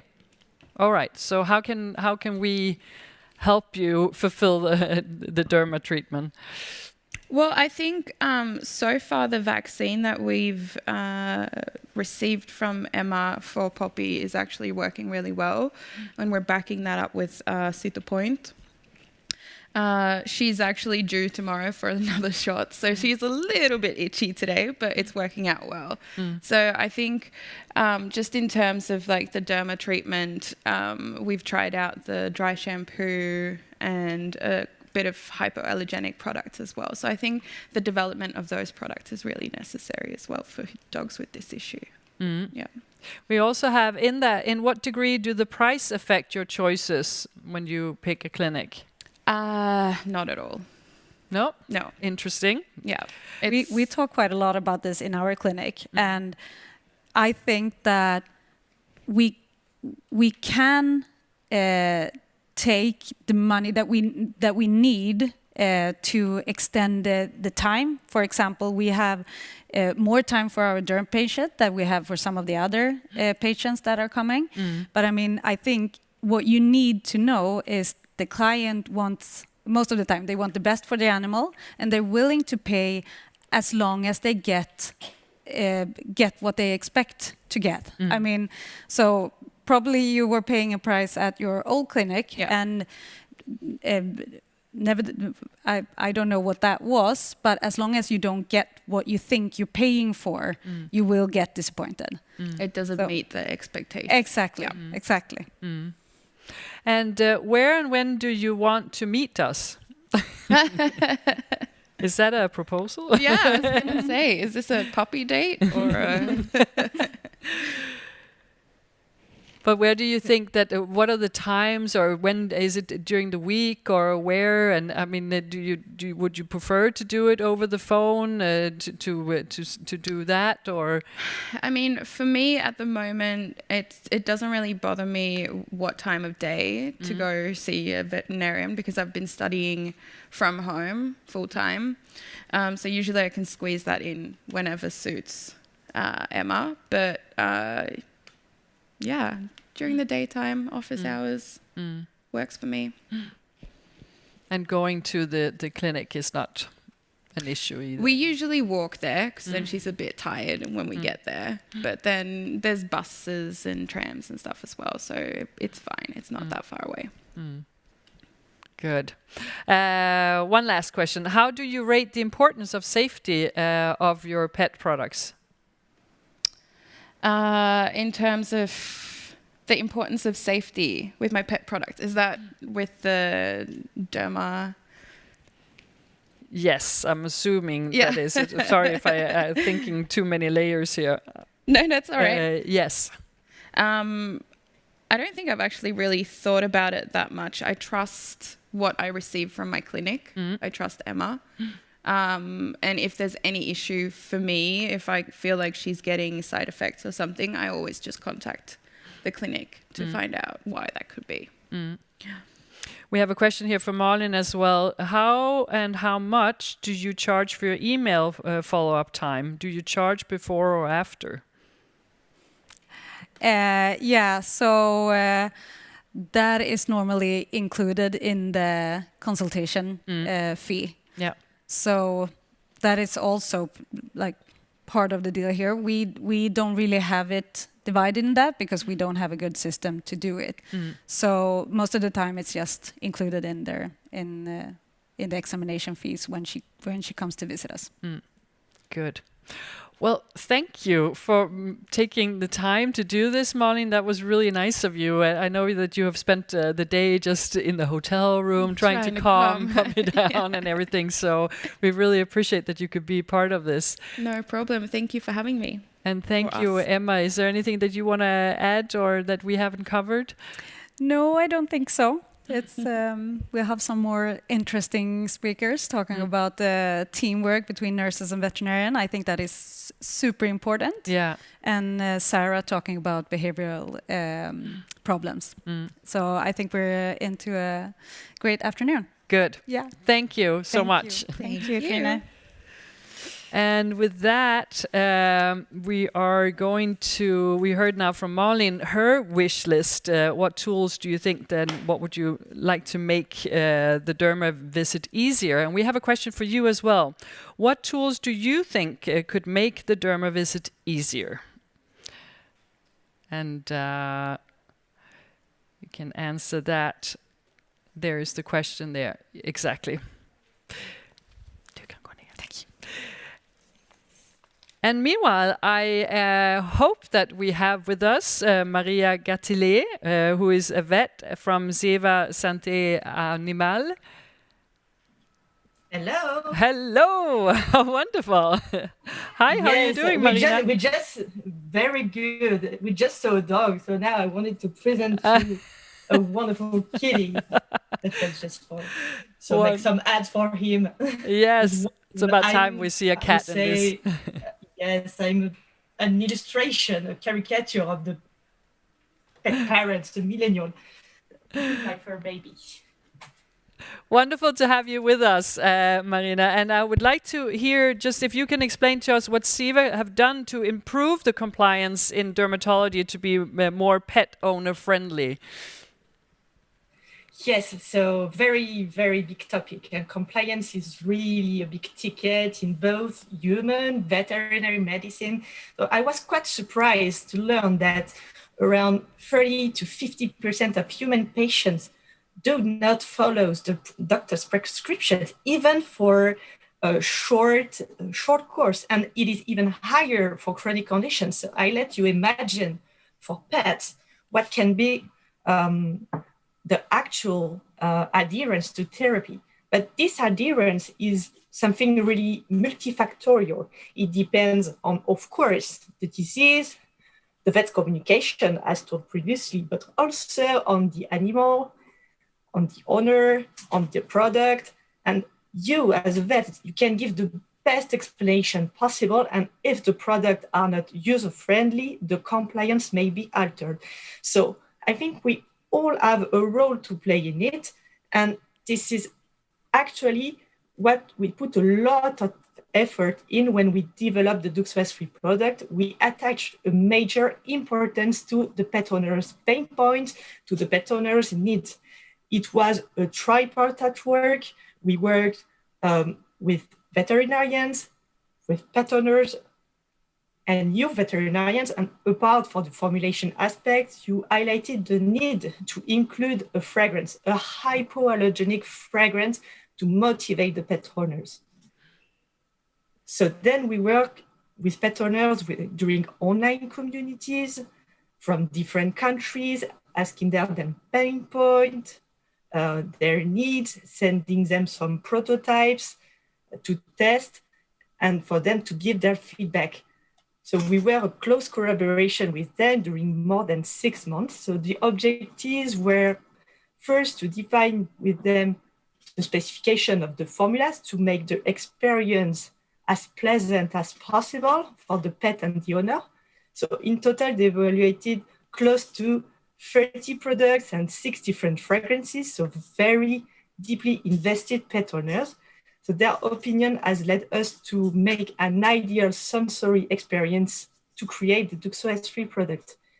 And a similar work was done for the packaging to make the topical moment as easy as possible. So at the end, we developed DuxOS3 as a very pleasant experience shared with the pet, as well as product very easy to use. So with this, it is expected to improve compliance, but at least on the product's perspective. Great.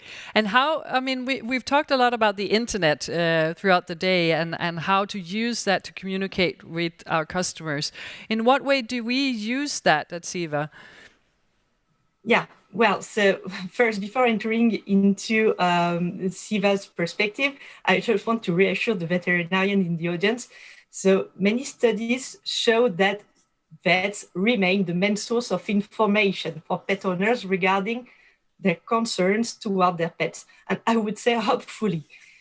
But it appears that people are more and more looking for information on their pet health, welfare, and very eager to share with the other pet owners their experience.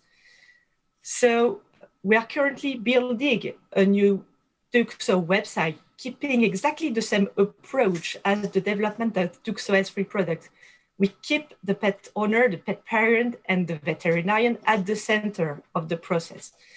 So first, for the pet owner, we first identified several needs to cover, looking at their search on Google. Some would want to learn the good maintenance practices, what to use, when to use, how to use, etc. Some would like to get more information and sometimes solutions about the common problems or the problem they are facing, and be able to know when they have to worry and to go to the vet. Some want to understand the disease, etc.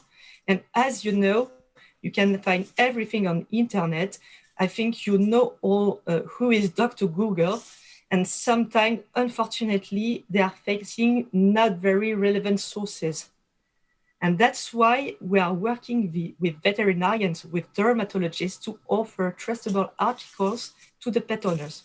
So on this website, the pet owners will be able to find some information on the most common dermatological signs and diseases with their own word, of course, some advice and videos on how to take care of their pet skin and hairs, some tools to help them to understand, monitor, and live with the pet skin disorders. So we aim at completing the veterinarian in his or her communication. And for vets, we'd like to help you, if possible, in your daily consultation in dermatology. And this is where today we would like your opinion and contribution. We'd like to create tools that can ease your appointments. So we proposed you some ideas in a poll, and among the ideas, don't hesitate to tick the ones you feel that can ease your practice, and you can rank it in order of preferences. Yes, So let's take a again, look at some yes. results there. Because what we see here is that 48% are saying that a document that pet owners can complete prior to the appointments with some questions that can orientate your diagnosis. So it seems like that is the one, and we'll keep an eye on that and make sure that we take in that information. Yes, of course. And then don't hesitate to give your ideas in the Q&A, because I saw that some of you actually said others. So you have a lot of ideas, and we would appreciate all your suggestions. Wonderful. Thank you so much, Marina, for being part of this, and have a good day. Thank you. And have a good day. With that, we're going to take a short break, and we will be back at 3 o'clock.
Welcome back, everyone. And now we are going to take a closer look at the importance of considering emotional health when investigating and treating dermatology patients. And with us now, we are extremely proud to have with us Dr. Sarah Heath, who I'm sure many of you are familiar with. Sarah is a European veterinary specialist in behavioral medicine, and she was recently awarded Fellow of the Royal College of Veterinary Surgeons in recognition of her work on developing behavioral medicine as a specific veterinary discipline. So we're now going to get her thoughts on this whole area of behavioral and emotional health in terms of dermatology. So welcome to Dr. Sarah Heath.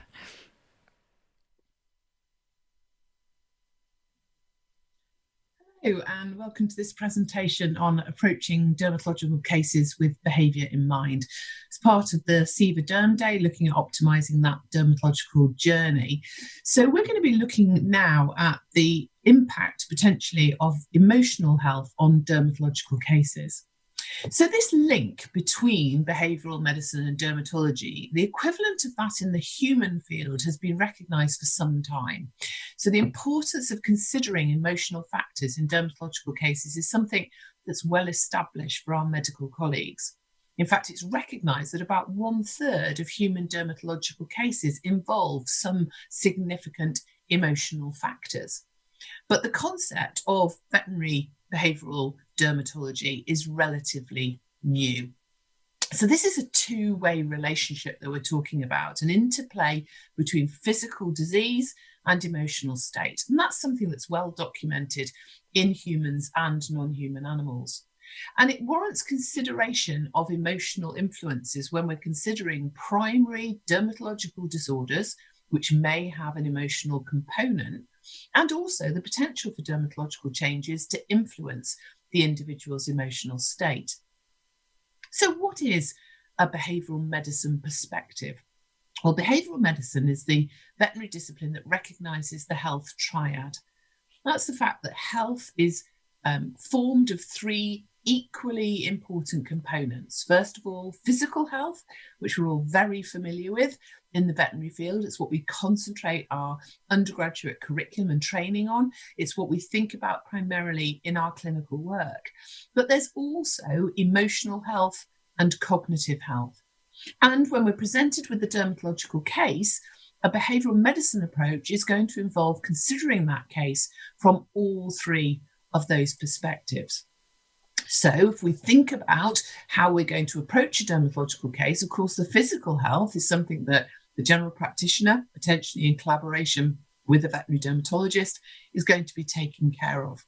So we're going to be looking at every case, obviously from a physical perspective, and making a potential dermatological diagnosis. When we consider emotional health, we have two components we need to think about. First of all, the valence of the emotion involved, and that's whether the emotion is an engaging emotion or a protective emotion. And then secondly, emotional arousal. That's the amount of emotion that is actually taking place at that time, the amount of emotion that's available. Now, this diagram is taken from my SYNC model of emotional health.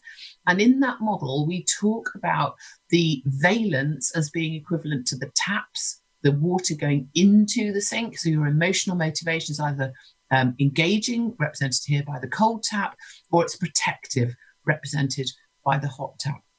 And then the arousal level is represented by the amount of water in the sink. So the higher the level of arousal, the more risk there is that that individual will exceed its emotional capacity or emotionally flood. So the third thing we're going to think about is cognitive health. The cognition part is about learning. Are there any potentially learned components involved in this dermatological case? So how can emotional health influence the onset and the progression of that dermatological case? Well, emotional motivations, that's the valence, leads to a combination of responses depending on the valence of that emotion. So if we have an engaging emotional drive, so desire seeking or social play, then that leads to engaging and interactive behavioral responses. And if we have protective emotions like fear, anxiety, or frustration, then they are going to lead to one of these 4 potential emotional responses. Avoidance, which gets more distance and less interaction with the trigger by taking action themselves, or repulsion, where they show behaviors which make the other party take action to increase distance and decrease interaction, or inhibition and appeasement, which is about gathering more information about the problem, situation, or stimulus. But in addition to these behavioral responses, we also have a physiological response. And when we think about the physiological response, that can impact on physical health. And then if we think about emotional arousal, that leads to 2 types of behaviors. These are the behaviors that are designed to dissipate that arousal. We have, first of all, drainage behaviors, which we liken in the sink model to the pulling out of the plug and allowing that water to drain out through the outlet pipe. And then we have displacement behaviors, which are equivalent to the overflow hole at the top of the sink. So the overflow hole will be stimulated whenever the sink is full. Whether it's full of hot or cold water doesn't matter, just because the sink is full of whichever emotion, engaging or protective, or a mixture of the 2, then those displacement behaviors will be triggered. So when we look at how that relates to dermatological disease, we can first of all think about that physiological response to the valence of the emotion. So emotional motivations have a physiological impact. And if we're in a prolonged state of negative or protective emotional arousal, then this physiological stress response has an impact on the physical body. And that impact can be manifested in dermatological signs. So things like the mucosal integrity of the individual may be diminished or compromised by physiological stress, leading to breakdowns in the dermatological barrier. They may have then problems of things like infections. We may also get damage to the skin more easily as the skin is less robust. And also we start to see changes in immune function as well. And that may lead to problems of infections, pyodermas, etc., but also may lead to problems of parasites because of a compromised immune system. Also, we may, through immune compromise, we may also see changes in immune function, which are related to immune-mediated diseases, for example, affecting the skin. And doesn't mean that that is the only factor. Of course, there's all the usual etiology of that condition, but that the emotion complicates and contributes to that condition. We also know that that physiological stress response changes the perception of pain. So if we have things like neuropathic pain that changes sensation, that may lead to things like scratching in Chiari malformation syringomyelia conditions in the cavalier, for example. So they're scratching because of altered skin sensation, but if they're scratching repeatedly, we may excoriate the skin. That may go on to give a dermatological presentation. With cats with FOPS, where there's a difference in sensation around the facial area and sometimes within the tongue as well, then we start to see again skin excoriation happening because of self-mutilation. And then we have the potential for physiological stress to affect weight management as well. So that's how the valence can affect physiological responses through stress and therefore impact on dermatological health. What about emotional arousal? Well, in addition to the valence, as we said, the tap type, there's also this idea that the amount of emotion in the sink is relevant because you're more likely to flood if your sink is full. And as that sink level rises, so as that residue rises, then we have the drainage behaviours like into the outlet pipe and also the displacement behaviours. So if we look at these behaviours, some of the common examples of drainage and displacement have the potential also to have dermatological consequences. For example, drainage behaviours can involve grooming. So if you're in a state of high emotional arousal, leads to grooming behaviour in order to dissipate that emotion, then you may get over-grooming, for example, in cats, because of a persistent drainage behaviour, because of the fact that the input of emotion is so high and therefore the need to keep going with the grooming to try and dissipate that, and you get into a over-grooming situation. Also, when we look at the displacement behaviours, we have things like scratching or self-licking. Also, they can lead to dermatological signs as well. So behavioural medicine and dermatology are linked. They're linked during the diagnosis of the dermatological condition, but also during the treatment of these cases.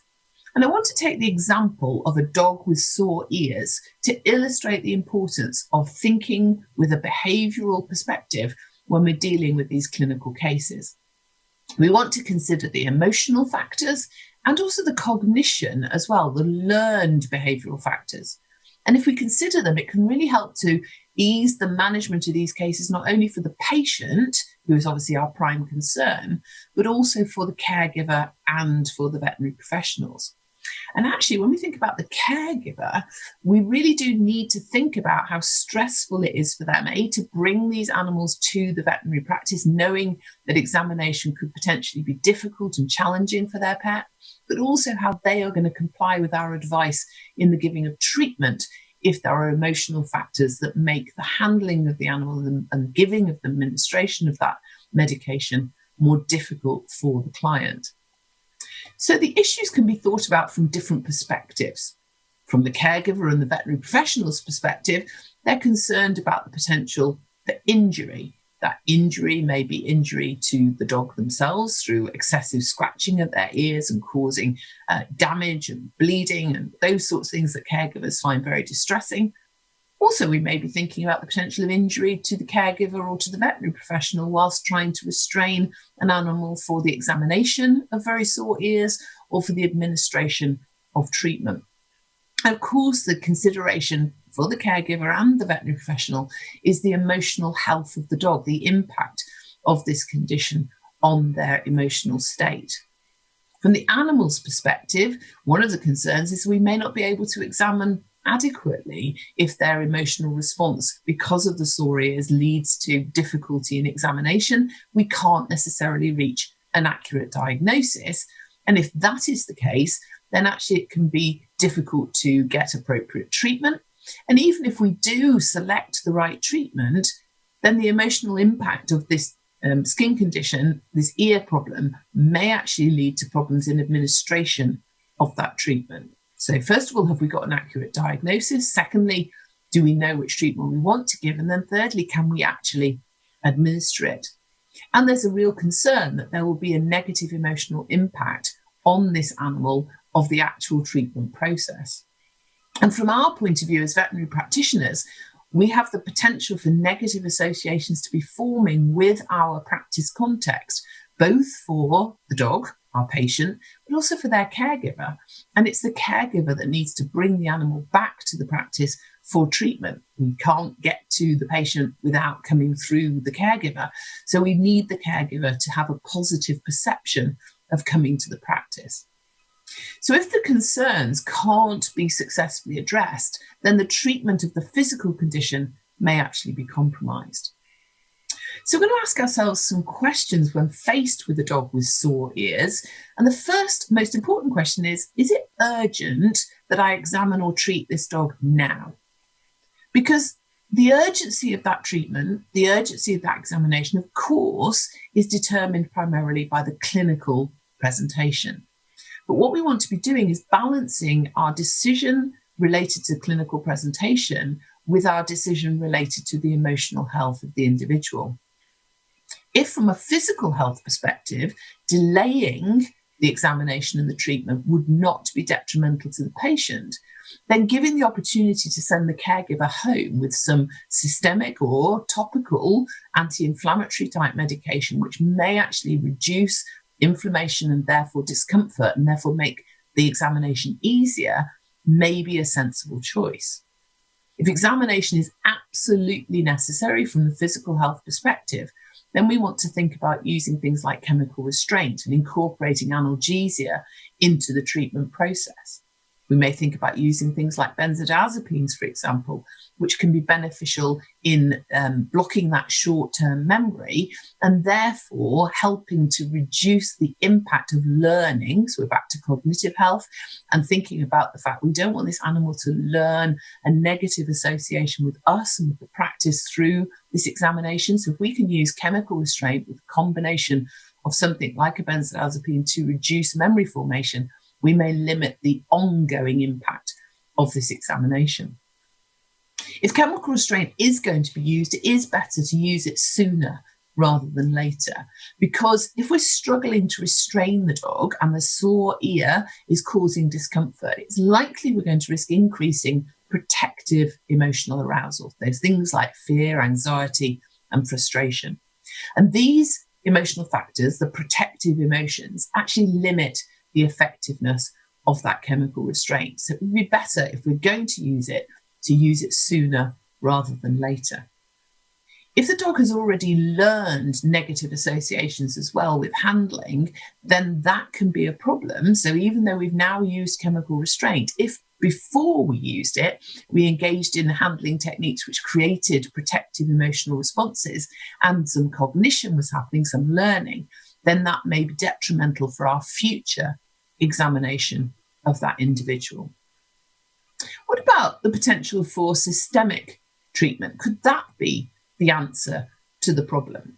Well, it could be a sensible choice if the ears are really painful and handling is really problematic.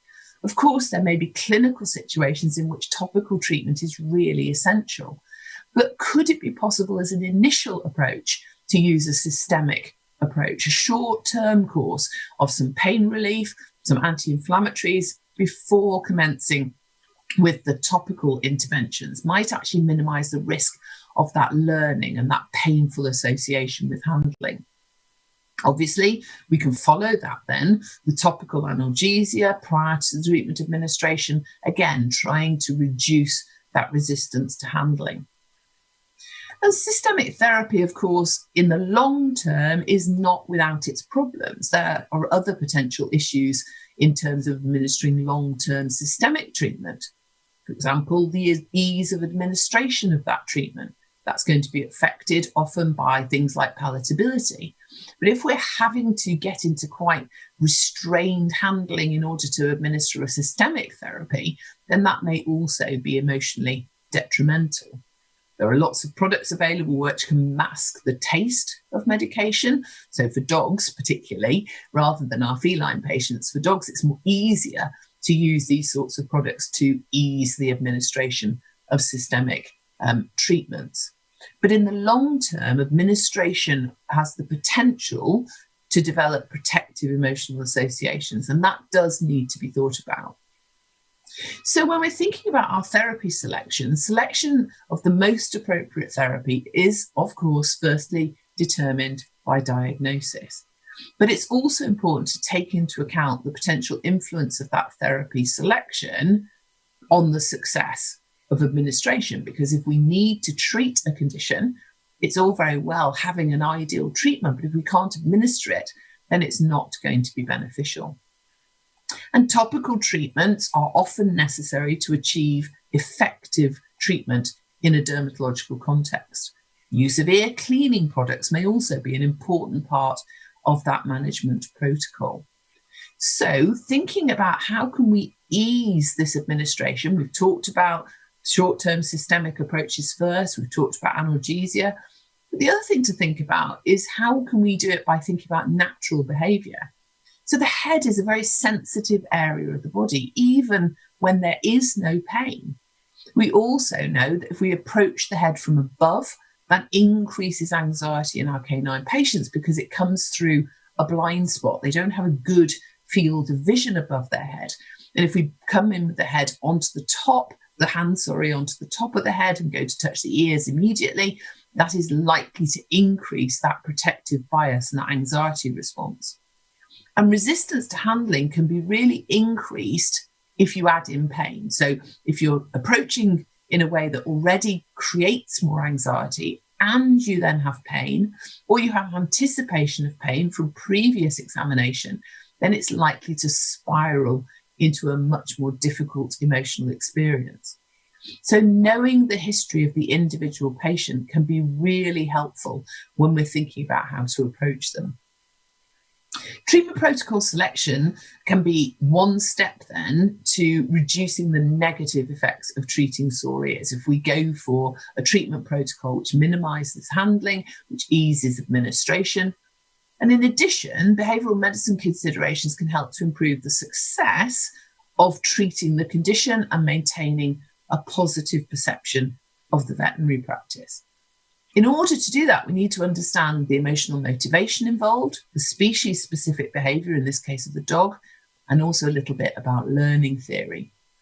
So the emotional consideration is, first of all, the underlying emotional state of the individual. And this may be in addition to the pain. So if the animal is inherently protective, has a bias towards its protective emotions anyway, that dog is much more likely to react badly to attempts to administer medication than an individual who has a normal emotional bias towards engaging emotion. And the potential for administration has a potential to instill protective emotion as well. So we've got to think about the combination of an underlying emotional disorder or emotional challenge combined with trying to give this sort of treatment could make things much more difficult. So we want to select our patients and our treatments on the basis of our patients' emotional health history. From an effective neuroscience point of view, we look at these emotional systems by using Jack Panseth's model. The motivational systems are classified as either being protective, so fear, anxiety, pain, frustration, and panic grief. And I put in red the ones that are most relevant in dermatological cases.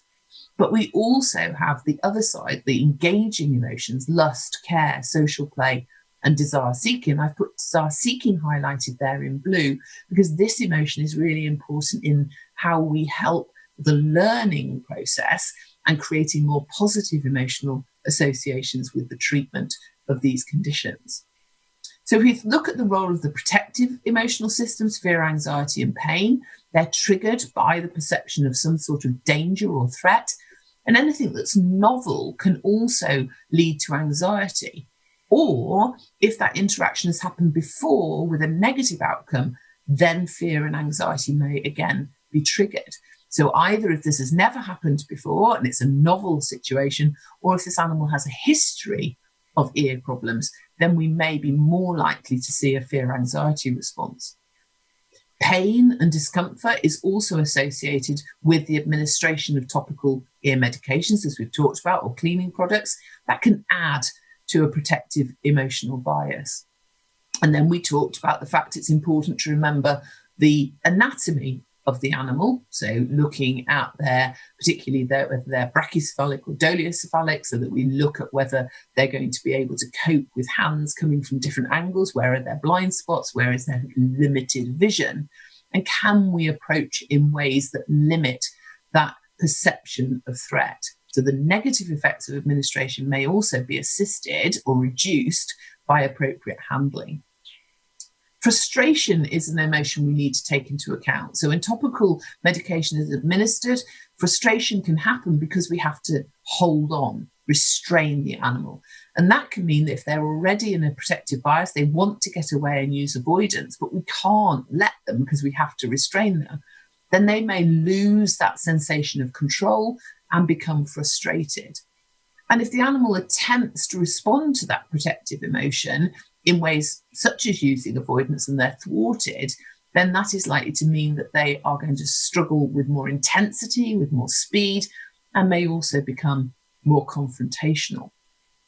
So when we have protective emotion, we can have different behavioural responses.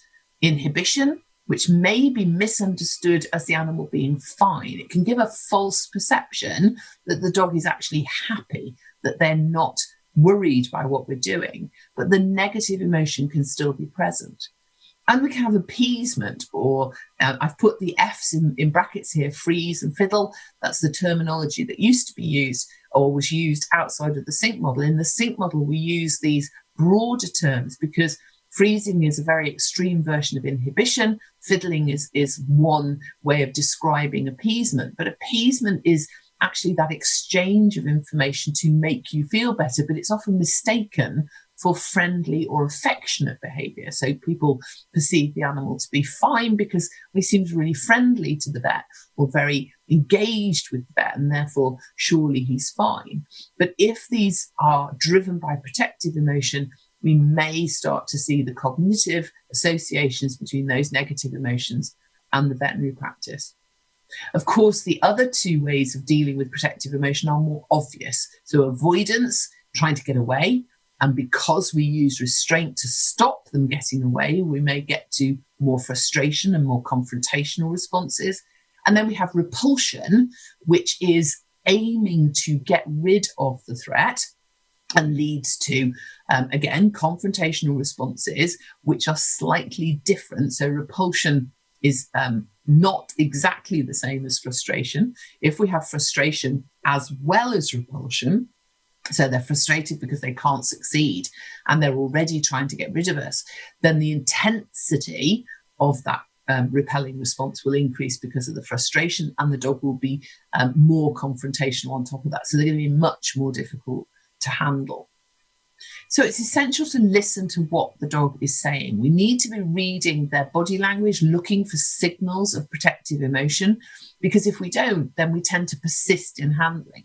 So particularly in those inhibited and those appeasing patients, we may be tempted to battle on and keep handling because we don't see the warning signs. But then we increase fear, anxiety, and we increase the potential for frustration. So looking at body posture, facial features, tail movement is essential to ensure that we see those signs of negative emotion, and then we allow some degree of success. So we maybe take a break from the treatment, give them time for that arousal to reduce before carrying on with the interaction. We try to give some control back to the patient. And then cognition is the other thing we need to consider. The best way to reduce resistance to handling is to actually teach appropriate handling early on. So as soon as possible, we want puppies to be experiencing handling in a way that leads to a more potentially more engaging bias in that situation. So positive emotional associations with handling restraint should be started as early as possible, looking for signs of protective emotion and stopping interaction while we change that emotional bias in these puppies. Waiting until they're fully relaxed and then starting the handling again is key to setting these animals up to be less likely to show a negative response when being handled. Handling the head and applying ear cleaning products and mock ear drops can therefore be an important part of the so-called habituation process. Actually, it's more non-social environmental learning that we're talking about. Habituation is more about neutralizing the response. We want to actually create a positive response. And we can do that by using things like food, because food is a good reinforcement for adopting, say, a sit posture. That might help us in handling because the animal is just still and more easy to handle because of their positioning. So that's one way in which food can be helpful. But the other is that food is an emotional cue for one of those engaging emotions, the one I highlighted in blue in an earlier slide, the desire-seeking system.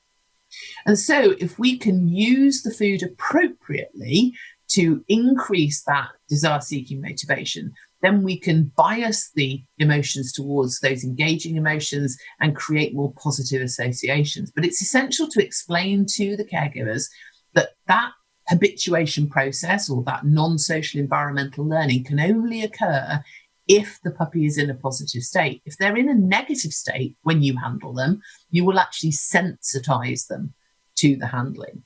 So using food to ensure that you've got a more engaging bias before you start handling can be really helpful. So for example, putting the food on the table so that before we start handling the puppy, we've increased that engaging bias, and then we start to manipulate and handle them around their ears, then we're more likely to have the correct form of learning. And not just puppies, we can do that as well with older dogs. So getting them into a situation of being on a table, for example, whether that's a grooming table or a veterinary table, and then creating the correct emotional bias. In patients who are already showing clinical signs, and particularly if they're already in pain, it's much harder to introduce the handling in a way that doesn't risk poisoning that cue. So if they're already in a negative bias and then we produce food, we can actually create, as I say, a sensitization, a poisoning of the cue as it's termed. So the food now becomes associated with that negative emotion rather than just cueing positive. So yes, you cue the positive, but then there's this competing protective emotion that means that then the food becomes a predictor that something unpleasant is going to happen. So if we're going to use food, we have to use it appropriately.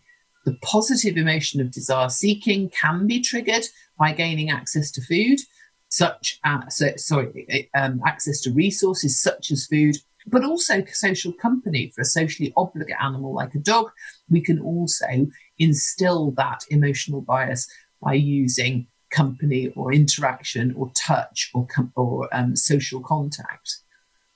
Provided that seeking, that desire seeking, is the more predominant emotion. So if we've used food or we've used company or social interaction and we've created a high level of desire seeking, providing that is higher than the protective emotion that's associated with the handling of the ear or the pain, then the dogs will be cooperating and learning a beneficial association. But if the individual has higher fear anxiety motivation than desire seeking, then cooperation is really unlikely, because behavioral output is always influenced by the predominant emotion. So we can use the desire seeking system to influence the perceptions. And in dogs, food is particularly useful because food is a social facilitator in dogs. They have a really high motivation to eat in a social context. And also, we tend to use treats in training as a reinforcer. So dogs often anticipate positive outcome in the presence of food. And that can make it easier for us to use it when assisting in the treatment process, because we can use the food either as a cue for that engaging emotion prior to doing the intervention, or as a reinforcer once we've had cooperation to increase the likelihood of that cooperation in the future. And I want to finish just by showing you some videos of introducing a dog to ear handling. And we're going to do that in steps because we want to use that positive cue in order to create an association, first of all, just with the tools we need. So first of all, just the cotton bud, the cotton wool, the little wad of cotton wool. So here, this is going to be used to touch the ear to clean it. But first of all, we teach the dog that this piece of cotton wool is something that leads to a positive consequence. And now we're starting to use it just to touch the dog, not near the ear, the moment just on this shoulder area, so that we get this piece of cotton wool comes into contact with your body. Then we start to introduce the cotton wool and the handling. So the cotton wool and the handling individually, they're not yet together. But we've got the cotton wool and then we're touching around the ear in anticipation of getting a reinforcer. Then we're going to start putting those two things together. So now we're going to start putting the cotton wool into the ear area and touching the ear surface. We then want to move on to the actual administration, the topical treatment we want to administer. So first of all, just the container. So here's the container and a positive association with that container, allowing the dog to be completely free. The dog is able to move away if she wants to. So here's the medication, touch it, investigate it, and something good happens. And then we're at a stage where we can start to think about touching the ear, a little bit of a negative response there. So we just go back a bit and then putting the topical treatment into the ear. So here we've used emotional health, cognitive health to help us in the treatment of physical health. So emotional and physical health are inextricably linked in both directions. Even when we have a dermatological diagnosis, then we still need to remember that emotional components may be relevant. We investigate from a dermatological and a behavioural medicine perspective. We give a more global approach to the case, but it's not an either or. It's not a, is this skin condition emotional or physical? It's the fact that the two interplay with each other. So behavioral medicine is relevant when considering examination, diagnosis, but also when we're considering the therapeutic approaches in these dermatological cases. So thank you for your attention, and I look forward to our question and answer session. Thank you.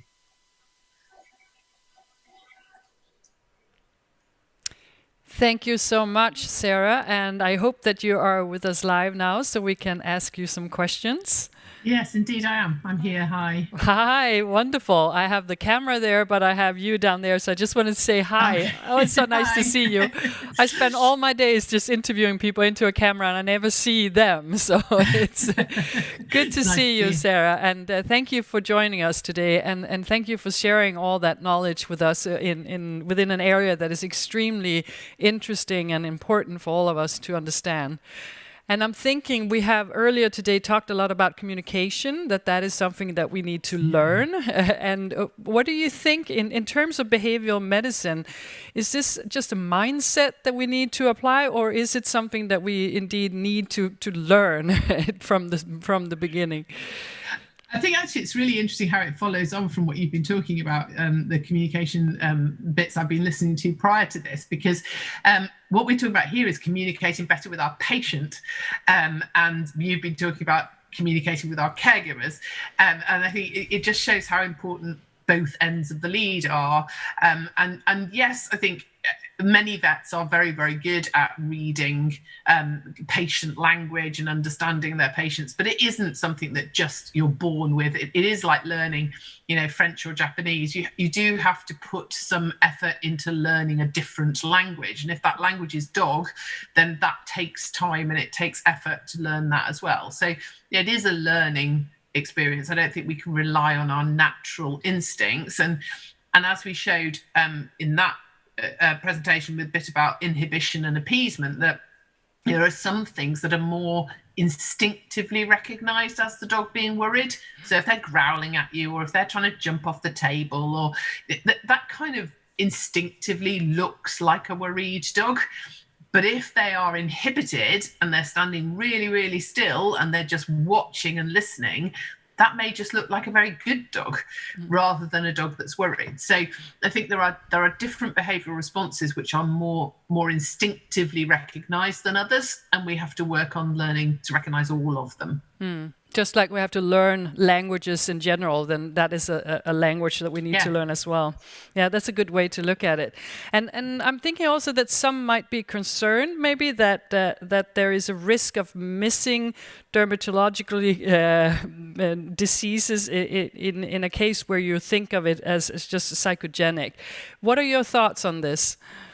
Yeah, I think this is really important. I still hear people saying, is it psychogenic or dermatological? And what I hope I showed in the presentation is it's both.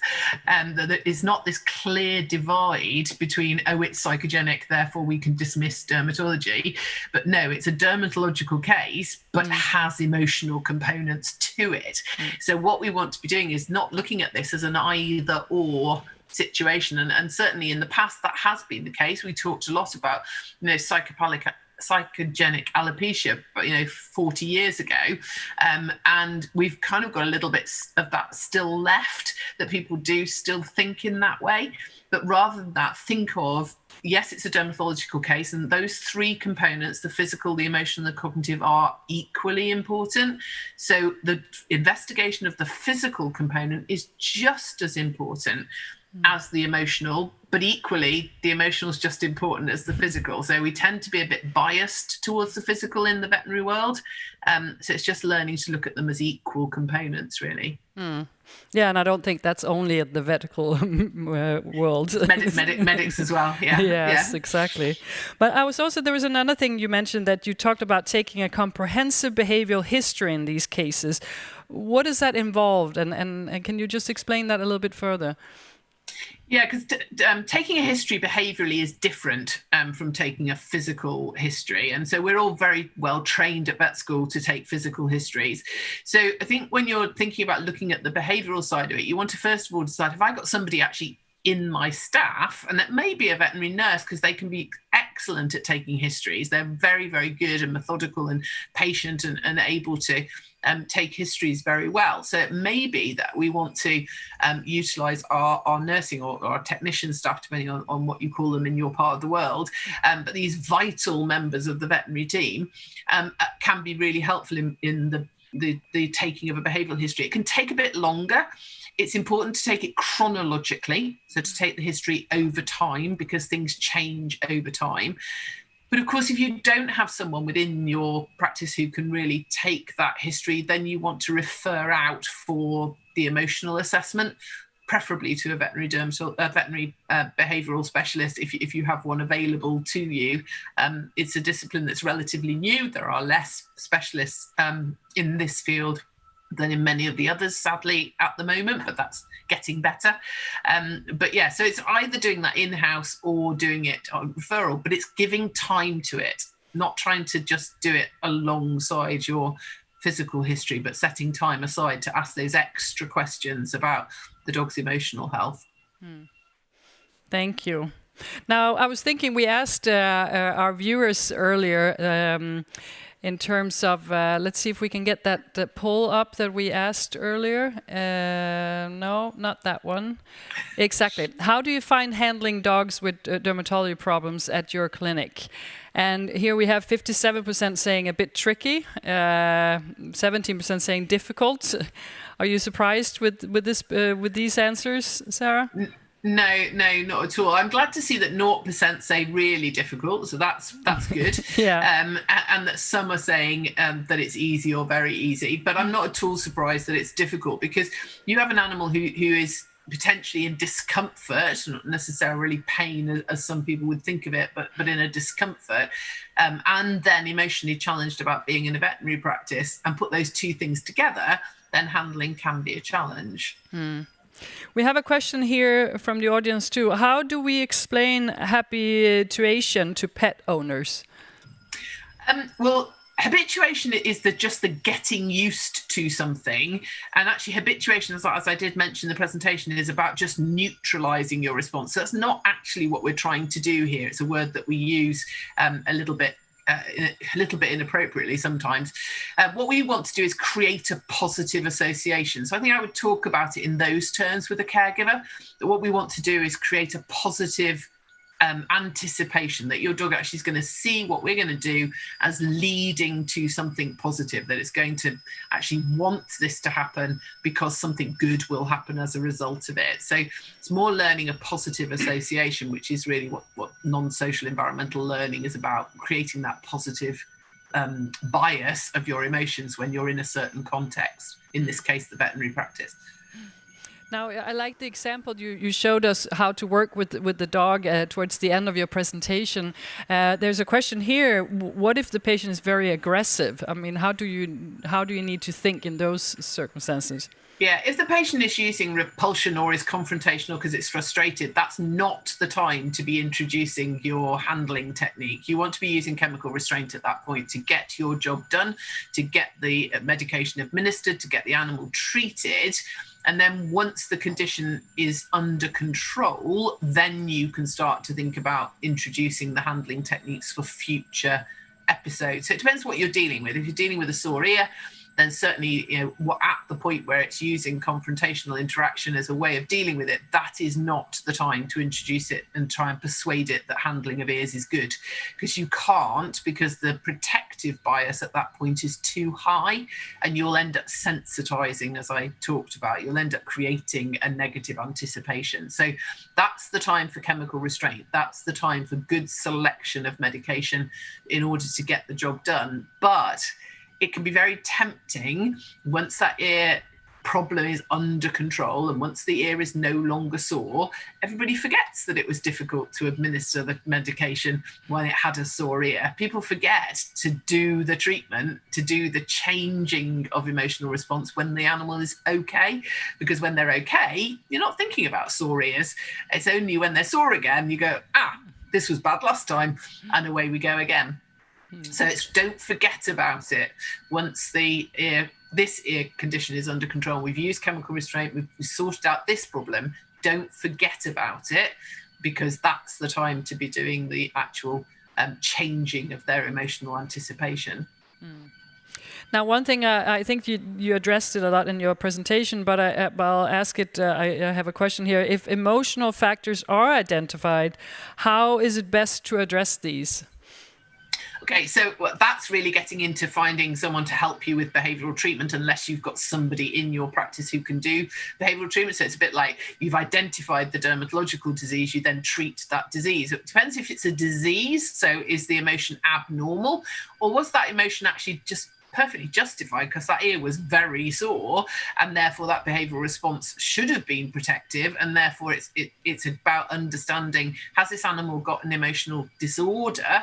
So the emotion is actually something that needs treating in a longer term sense. Maybe it's an anxious dog. Some of us said that you can have a sore ear on top of being anxious, and that individual is far more likely to struggle with the ear treatment because it has underlying anxiety. Well, if you identified that, then we'd want to go on and treat that underlying anxiety to give the dog the best emotional health, so that if they ever got a sore ear again, it wouldn't be a cumulative situation. So it is a case of, was that emotion justified by the context that animal was in at that moment, in which case we may not be doing long-term behavioural treatment, or has it actually got some other emotional challenge that caused that ear or that skin or that plioderma to be particularly challenging because something else was going on? Thank you, Sarah. Thanks for explaining that. Now, just one last question. How do you feel that the pheromone products could be used and benefit in dealing with these situations? Well, the pheromone, obviously, we're talking about here would be Adaptil Calm, which is an analogue of the appeasing pheromone, the one that comes from the mammary sulcus area of the bitch. So it's a signal of personal safety. And if we think of it in terms of the sync model, it's a way of, yes, changing the tap bias slightly by making them feel more safe and secure and therefore have more of an engaging bias, but also helps to do things like improve quality of sleep, which is a drainage behavior. So if we're using these at home, the Adaptil Calm at home, near to the dog's resting place, that can help to reduce the level of emotional arousal in the individual and improve their bias. And then if we use it as well in the clinic, so we've got Adaptil Calm diffusers present in the clinic context as well, then that will help to create a slightly better bias emotionally within that context. So I think they're very useful alongside, obviously the dermatological treatment is the primary thing if you've got a dermatological disease, but then thinking about the emotional component and also thinking of pheromones as part of that, because they help to alter valence to some extent and also reduce arousal if you're using them at home as well. Super. Thank you so much, Sarah, for all your knowledge and for all the great work that you do. And I look forward to just catching up with you again at the roundtable discussion at the end. See you then. See you. I'll see you then. Okay. Bye. And with me now, I should have Andrew Fullerton from Ceva UK. Hello. Hello. Hi, Andrew. How are you doing? I'm not doing too bad. Yourself? I'm good. You're looking good. Thanks for the smile. So, Andrew, you've actually practiced, have been a vet for 10 years. You have also worked a lot in the world of behavior, and now you manage the dermatology products at Ceva. And you've always felt and said that there is a link, for sure, between dermatology and behavior. Could you elaborate on that a little bit? Yeah, sure. I mean, obviously, my good friend Sarah has done a really good job linking emotional health and physical health with respect to dermatology. But as a vet myself, I know that dermatology is the most common reason for our canine companions to need veterinary care. And also as a vet, I understand the stresses that everyone's under at this time. You know, everyone's sink is filling up. The vet is under pressure. We talked earlier on about time constraints. They're worried about the patient, about the pet parent, and getting everything over to them in a short period of time. The pet parent themselves are worried about their fur baby. They're getting told lots of new stuff at that time, and also they're worried about their baby and whether they're suffering with the dermatological condition that they have. have. And also our canine companions are also going through this all at the same time.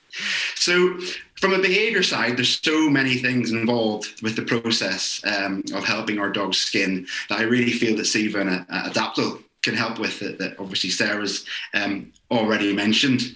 And there's lots of steps along the way. So trips to the vets, Sarah's mentioned about the experiences in the clinic, but also those experiences when they go home and being medicated or applying a move or ear washes, as we discussed. So yeah, big link between behavior and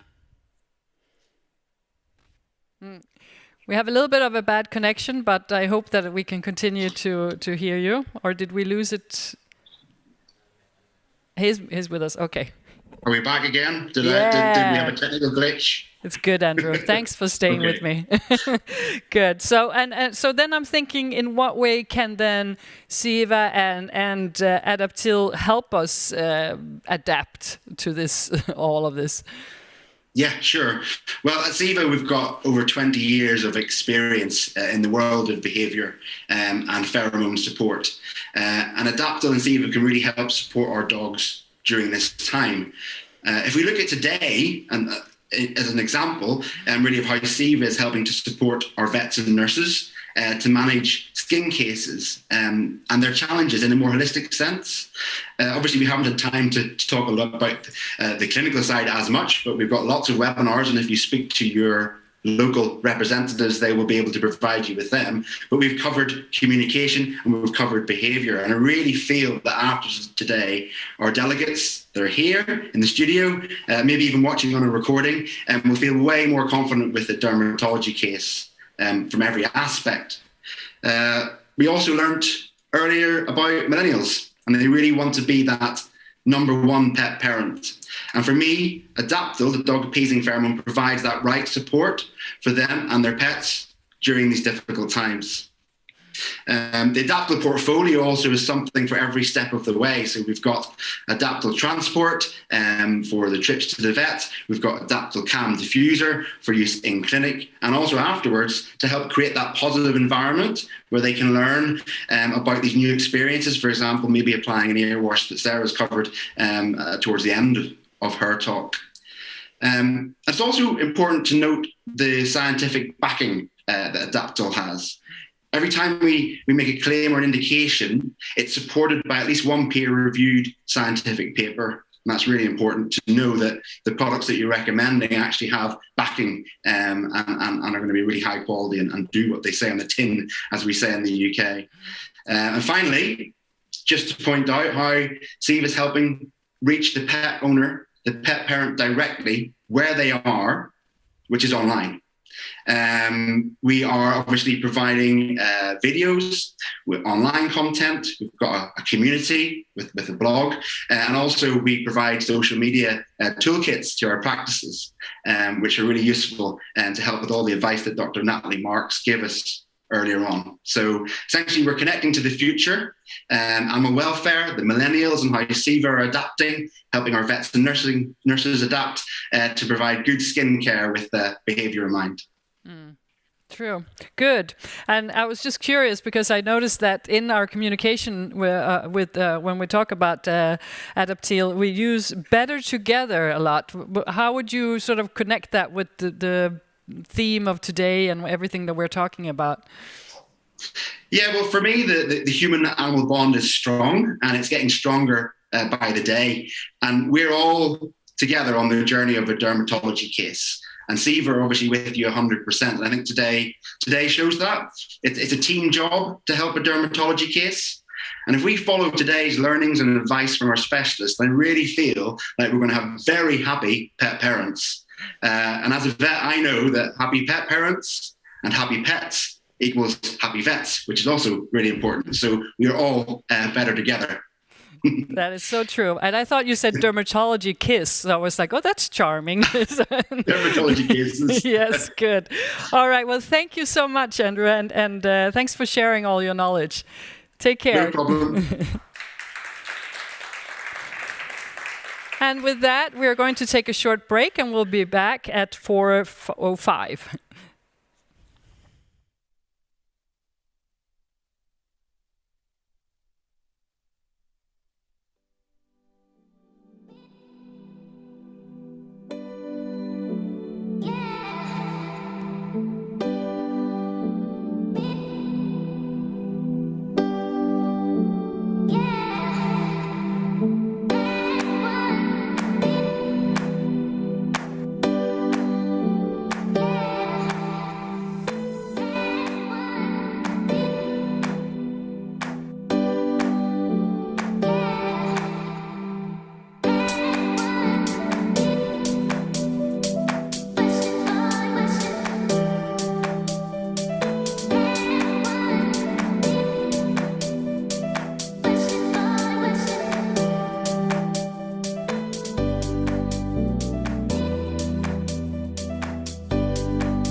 Welcome back.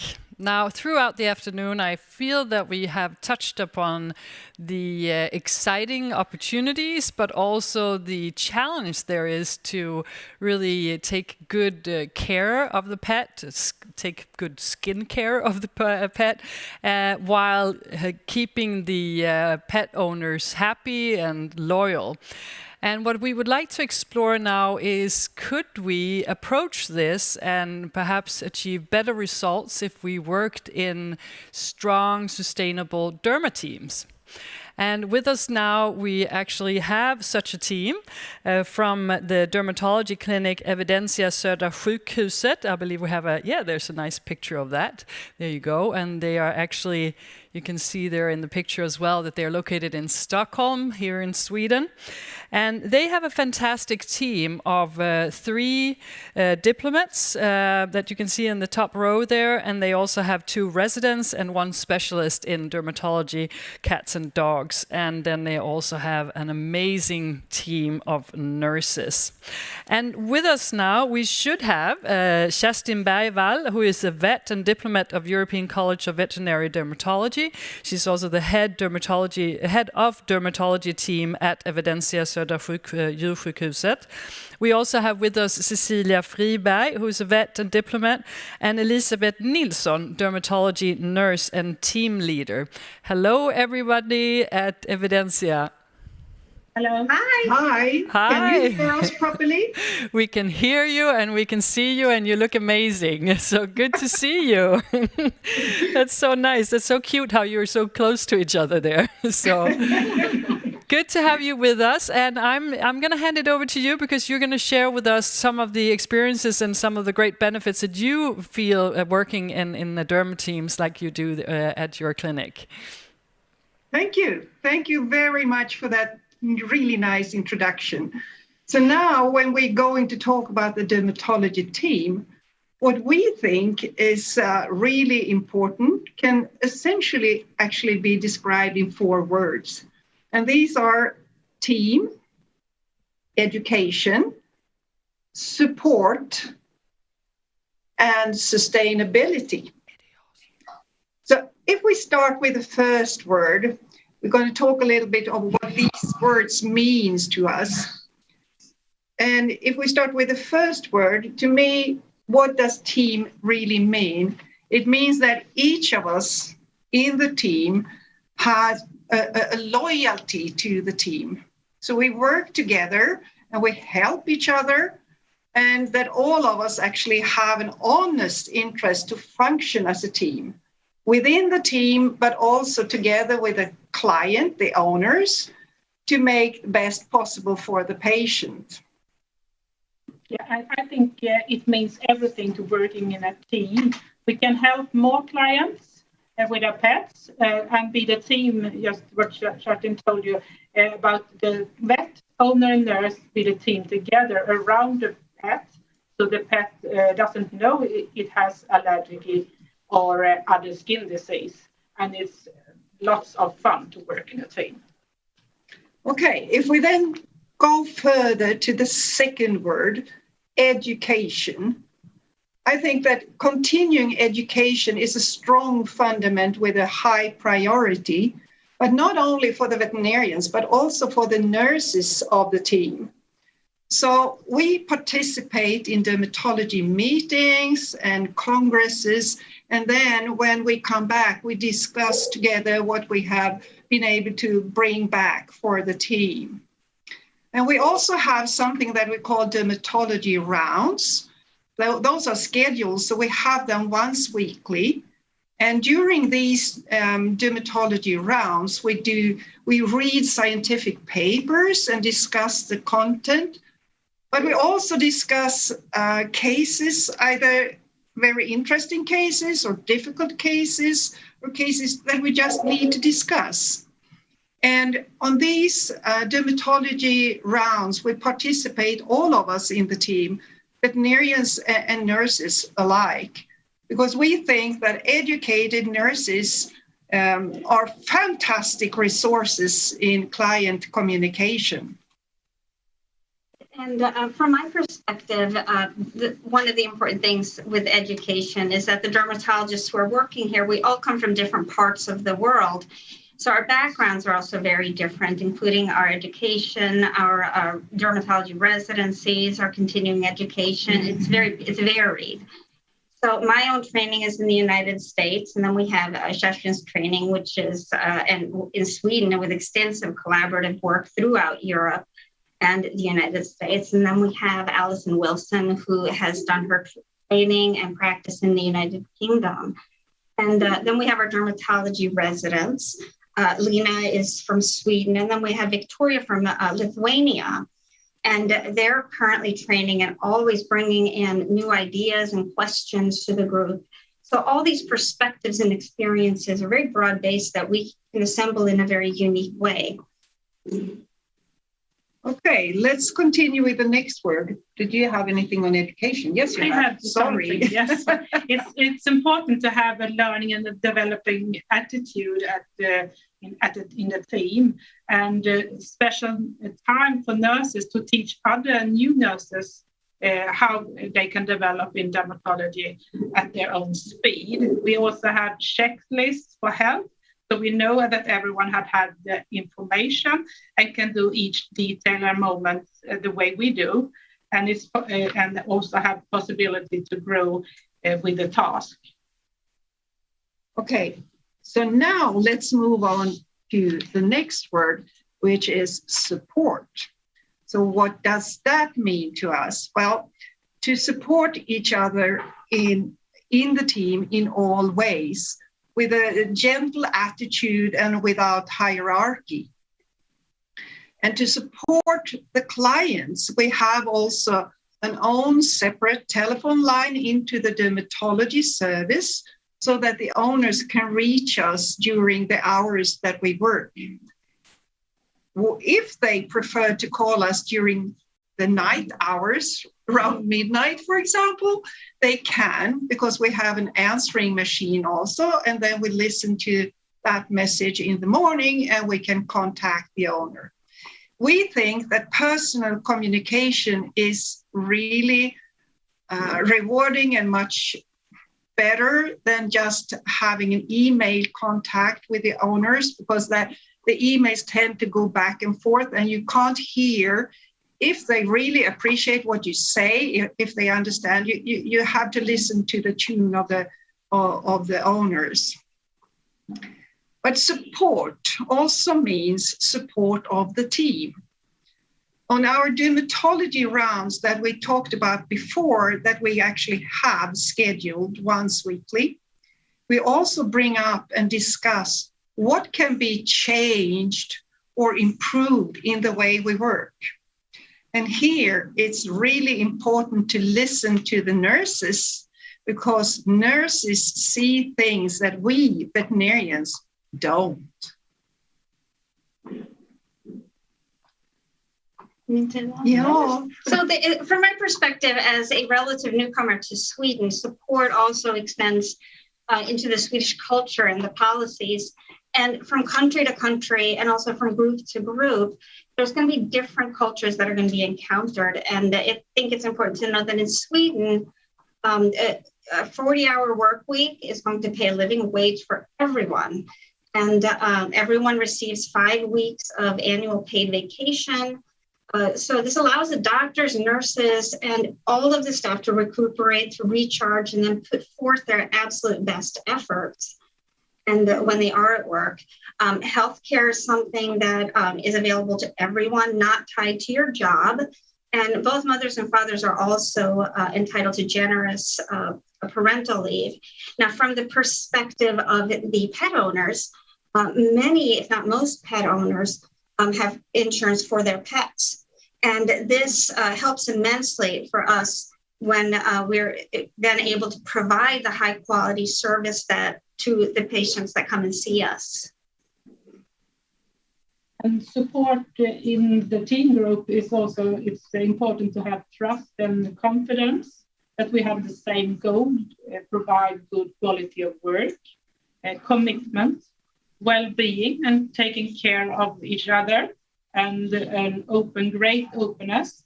positive attitude, that we are open-minded, and good communication. It's important for us. Okay, should we move on to the last important word, the sustainability? So last, but certainly not least, sustainability.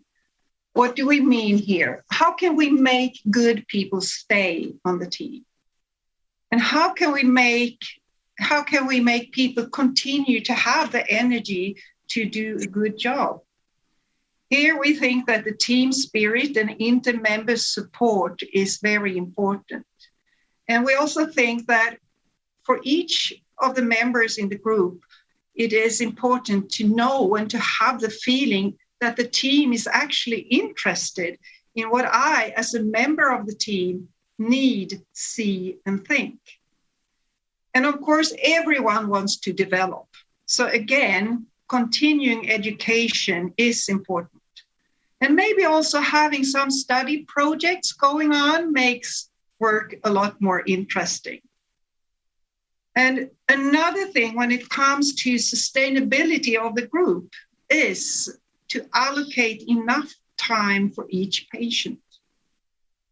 Because time is the most important, critically important, I would say, tool. It's very important and very expensive tool that we have in dermatology, but it is as important, I would say, that's the way I see it, as important as the availability of imaging diagnostic tools for someone who works with orthopedic patients. So without that, we can't really do a professional job.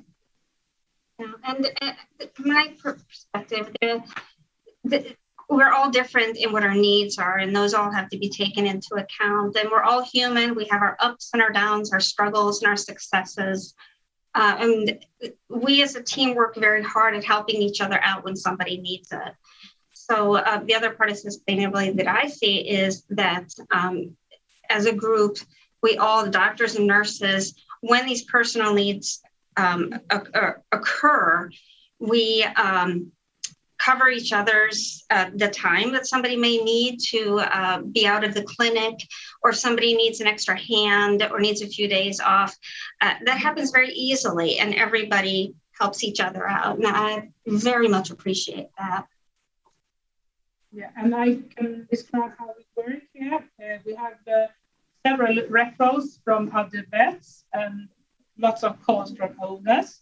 And we phone them back and book the appointments and ask them to visit our website and to write the history online.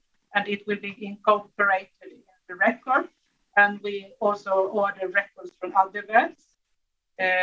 We work Monday to Saturday and 2 days a week. It's also possible for the pet owners to come in the evening or Saturdays. We book 60 minutes for new clients and 30 for rechecks. I think maybe we could have a look at what our consult rooms look like if we have that film available.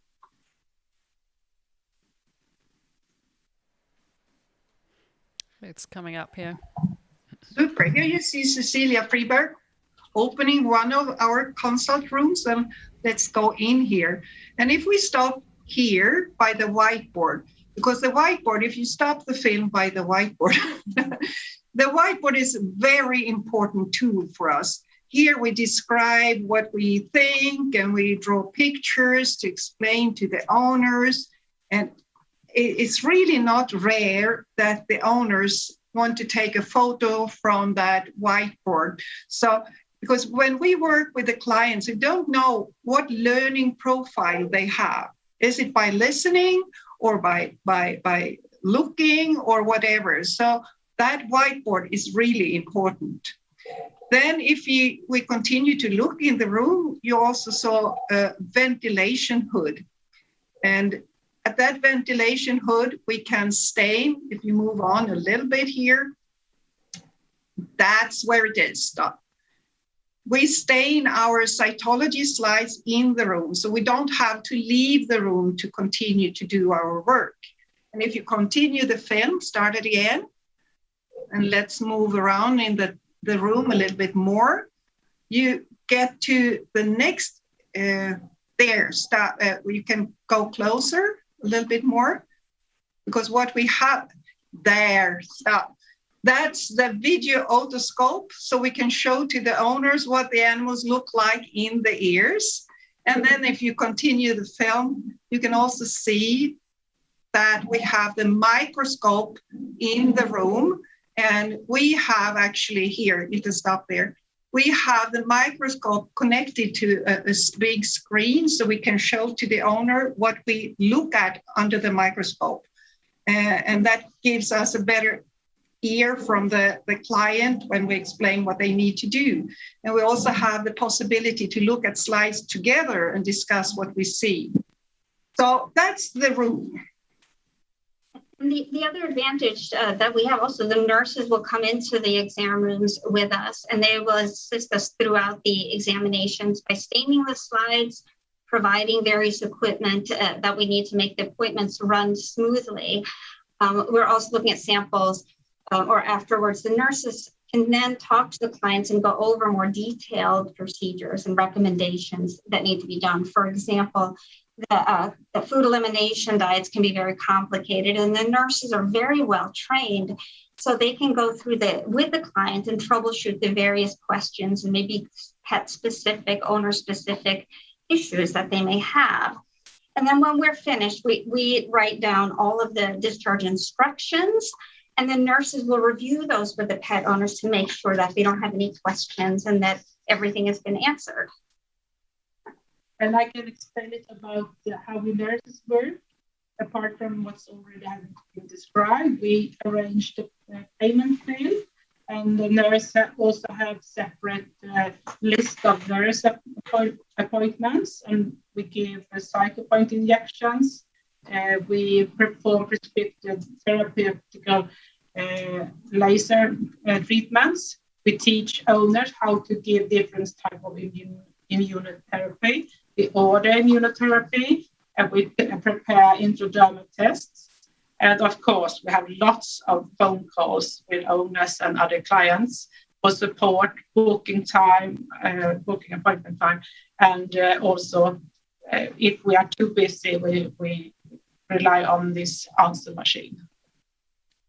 Okay, so in conclusion, we think that a strong, efficient, and successful dermatology team relies on a genuine team atmosphere, or we atmosphere. We're not just solitaires happening to work in the same place, but all tasks are our tasks, and we help and stand up for each other. And we also think that it is critically important to prioritize continuing education, but involving all members of the group, but in a friendly atmosphere. And we think that it is essential to have a sensitivity to meet the members' needs, because we think that if you feel safe, listen to, and get the premises that you need to have the ability to work, you're so much better off to be able to provide a good, professional, and high-quality service to your clients. And then if we take the last picture, don't forget to celebrate. You can click on that again, so we see that it is, yes. There's always a chance to celebrate something, and take that opportunity, because we also need to have fun. And what you see here is a cake, because we didn't celebrate when it's time to go for vacation. We celebrated when the autumn started and everyone was back in business. And what you see here on the cake, do you see the decoration? Do you see what it is? It's a hair follicle. Mainly, basically, remember, also have fun together, because that gives you energy. Okay. Fantastic. Thank you so much. That was wonderful. Well done. What a great presentation. And did you like it in the audience as well? You got a lot of good advice here. it felt very hands-on and very practical. And a couple of things that I picked up on that I think ties in very well to what we've talked about today. First off, we've talked so much about how we can best communicate with the millennials, but what we shouldn't forget, no matter what age you're in, you have different learning profiles. And I think that was very important that you addressed that we learn in different ways. And I love the fact that you have your whiteboard, and that was one way of communicating and making sure that you get your message across. Another thing that I loved is we had our millennial pet owner in here, Marlene, earlier today, and she talked about how she appreciated transparency and that she was a part of the whole process. And we could see in your room here that you did the test and everything was there. So you didn't just disappear and I didn't know what was going on. It was part of the process. When I look down there, it is because I want to see you on the screen. So I want to see your faces. So I'm just seeing the lens here. But so I really think that was great. And I love, and thank you for really pointing that out, how important it is that we support each other and that when we look at sustainability, we also remember the mental and emotional sustainability of the team and how important it is that we are there for each other, but we also are there for ourselves and really take care of ourselves in the process. So great job pointing that out. And I was wondering, one thing that we've talked a lot about today is that how do you find the time to do all these things, all these new things, and working in these teams and so forth? And I love the whole aspect of your dermatology rounds. I think that could be a typical thing that you would normally say, we don't have time for that. What would you say to someone who went back and said, I think we should do this? What would you say, what would be your sales pitch? Okay, what we said when we discussed this before, it's really important to make it easy to work. So pick the right people for your team from the beginning. Try very hard to involve someone who's really interested in the team building. And for getting a nurse who is interested in, shows interest in dermatology, and build your team around that.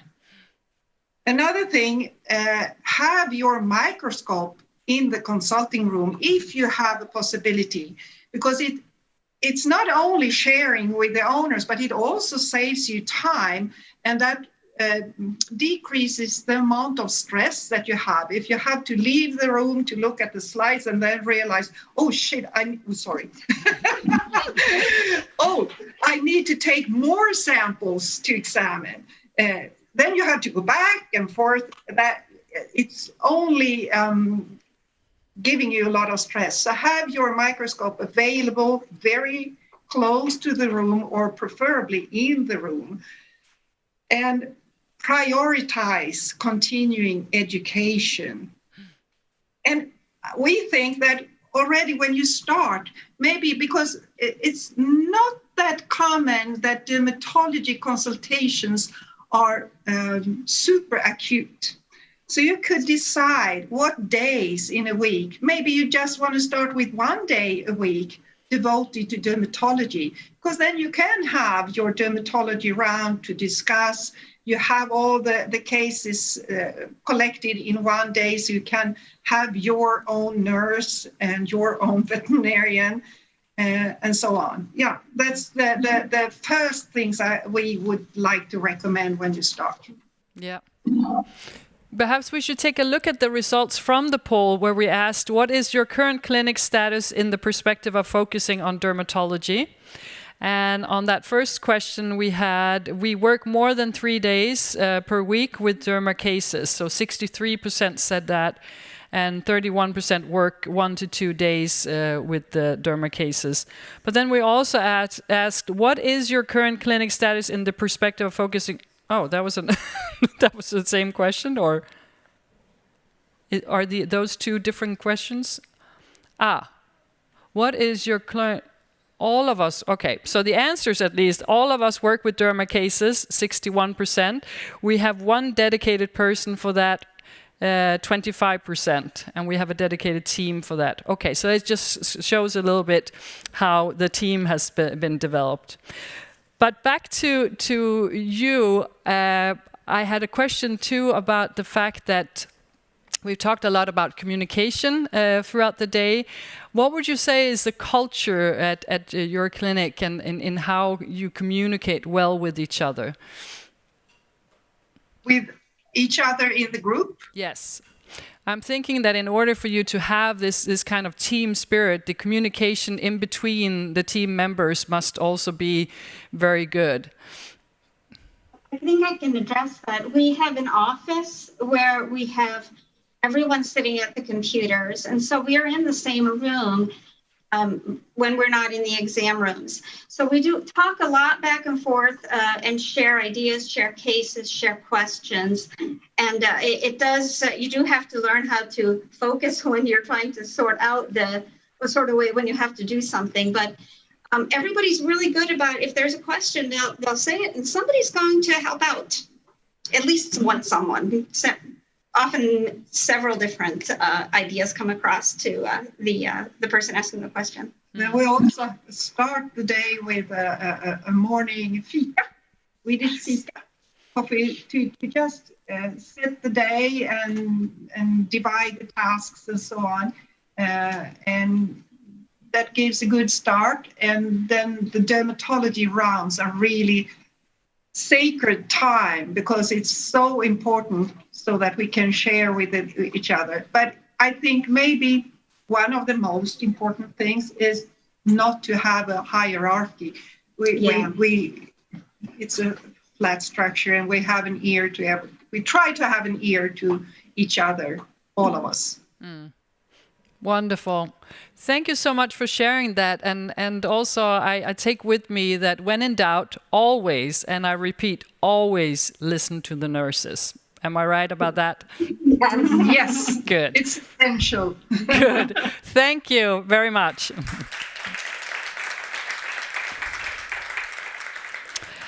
And with that, oh my God, we are actually going to have a roundtable discussion now.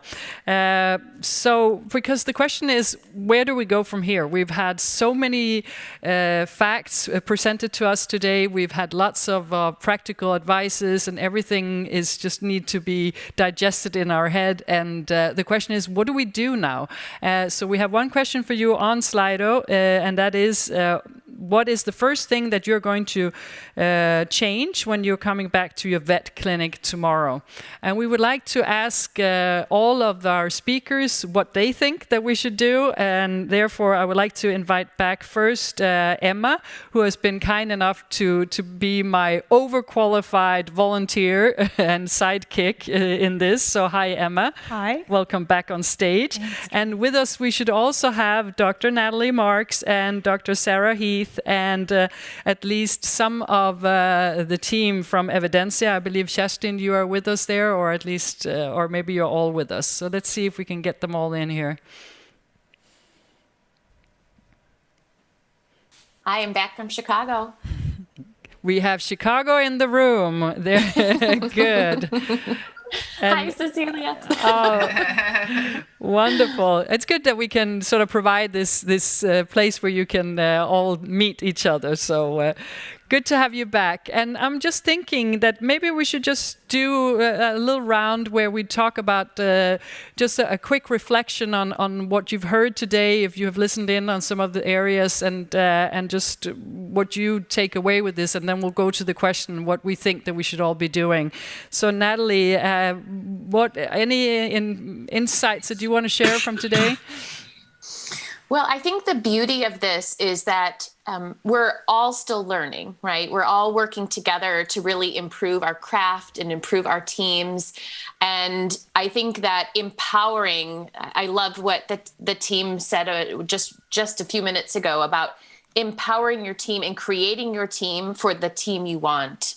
Creating your team for the practice that you want, the medicine you want to practice. And when you empower others, it empowers you.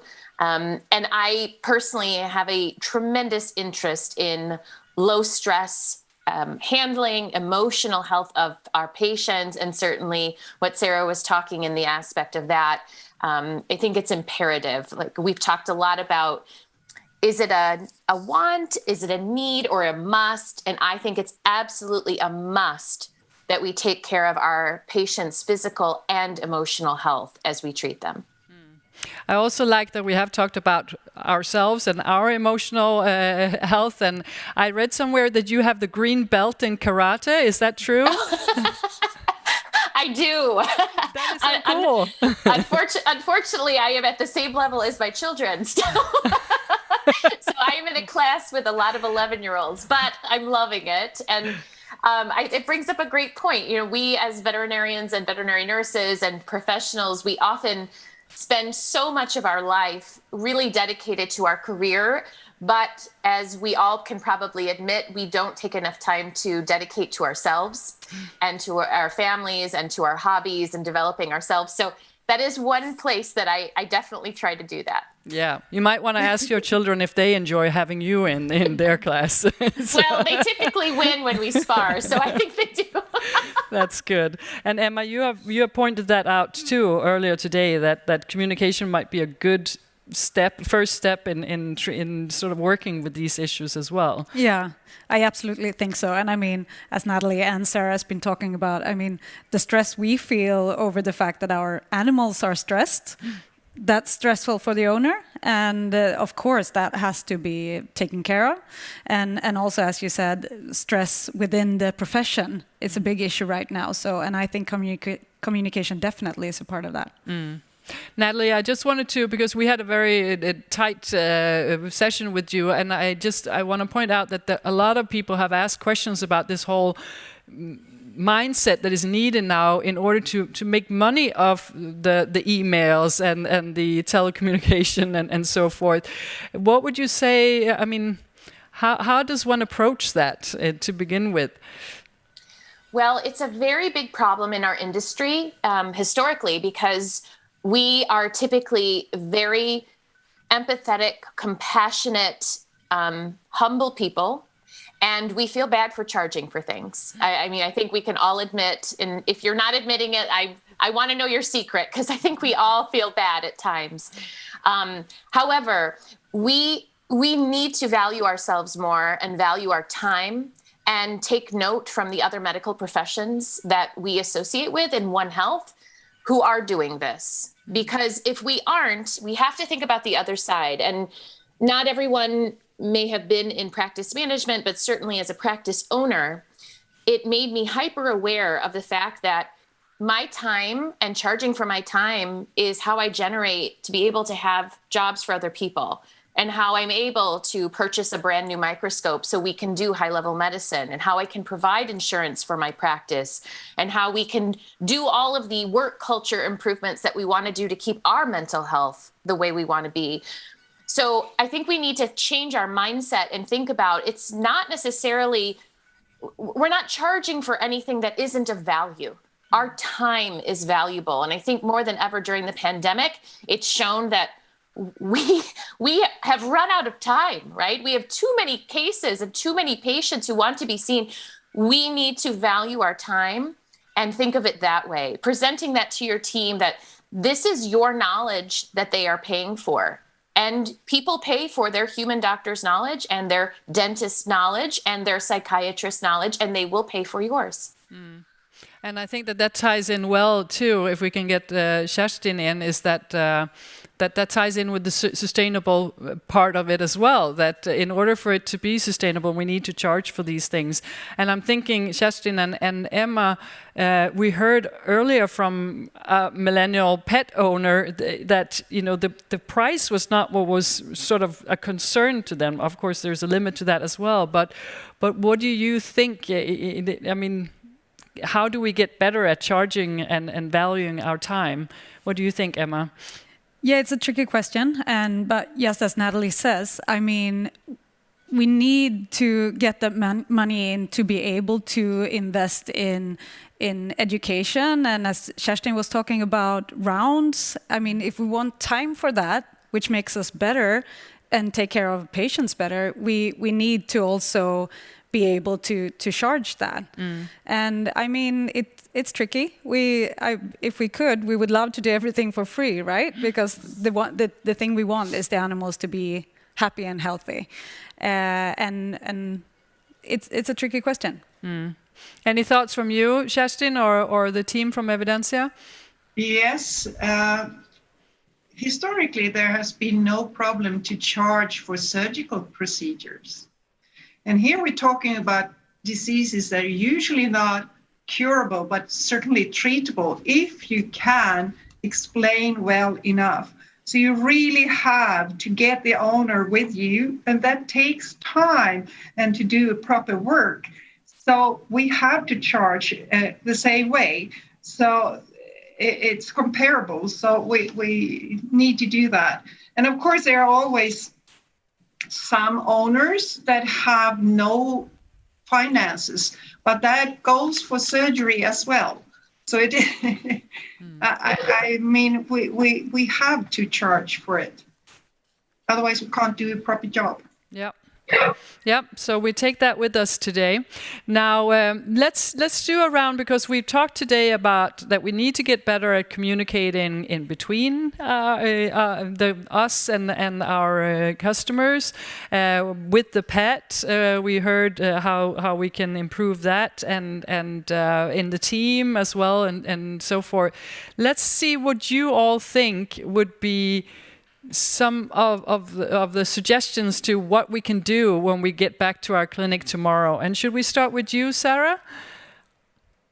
I think there's been some really lovely messages coming through from each of the presentations about this idea, and Natalie just mentioned One Health there. I think that's incredibly important, that we are working in a One Health environment, so we don't see the pet is isolated from the caregiver that it lives with, and also the veterinarian and the team, the veterinary team. I love the presentation by you guys, and I love the way that Sweden looks after your mental health, your limited hours and your weeks off. And UK could learn so much in terms of actually prioritising people, because if people are well, they actually work better, and many of us are ridiculously overworked. We're all, as Natalie said, we have that personality with, and most of my veterinary friends and colleagues are workaholics. It's just part of who we are. But you need a system that doesn't encourage you to do that. So I think Sweden, hats off to Sweden and to Scandinavia in general. I think you've just got it far, far more sus than we have. That you get that work-life balance right, you actually work better.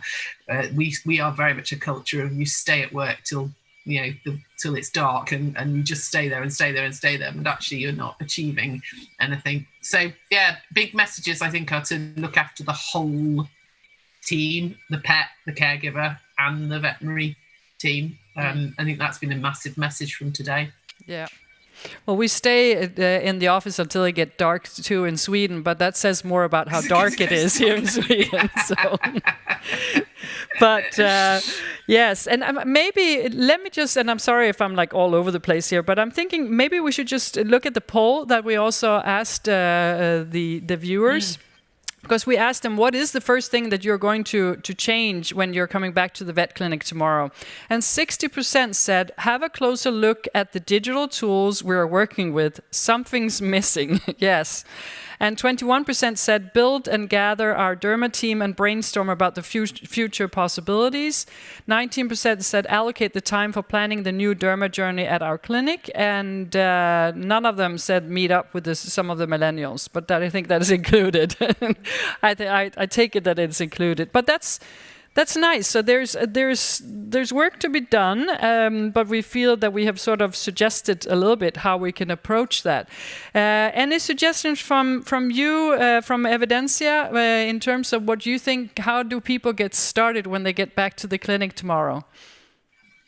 Well, I think allocate time, schedule time for having dermatology rounds, so you can discuss together how you proceed, what you need to do. How you want to educate. Everything can be discussed at those dermatology rounds, but you have to have that to build the team. Yeah, we agree. What do you say, Emma? Do you have dermatology rounds or?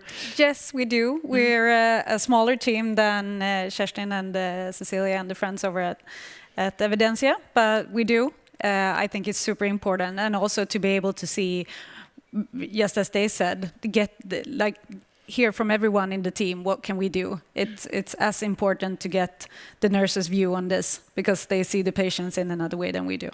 So absolutely, it's important. So learning from each other and creating a platform for that where we can do that. And it can be as easy, though difficult, as to doing these rounds and really sticking to them. Yeah, and that also brings together the team feeling that they are talking about. That is so important. Natalie, is there something that you would like to suggest that everyone does when they come back to the clinic tomorrow?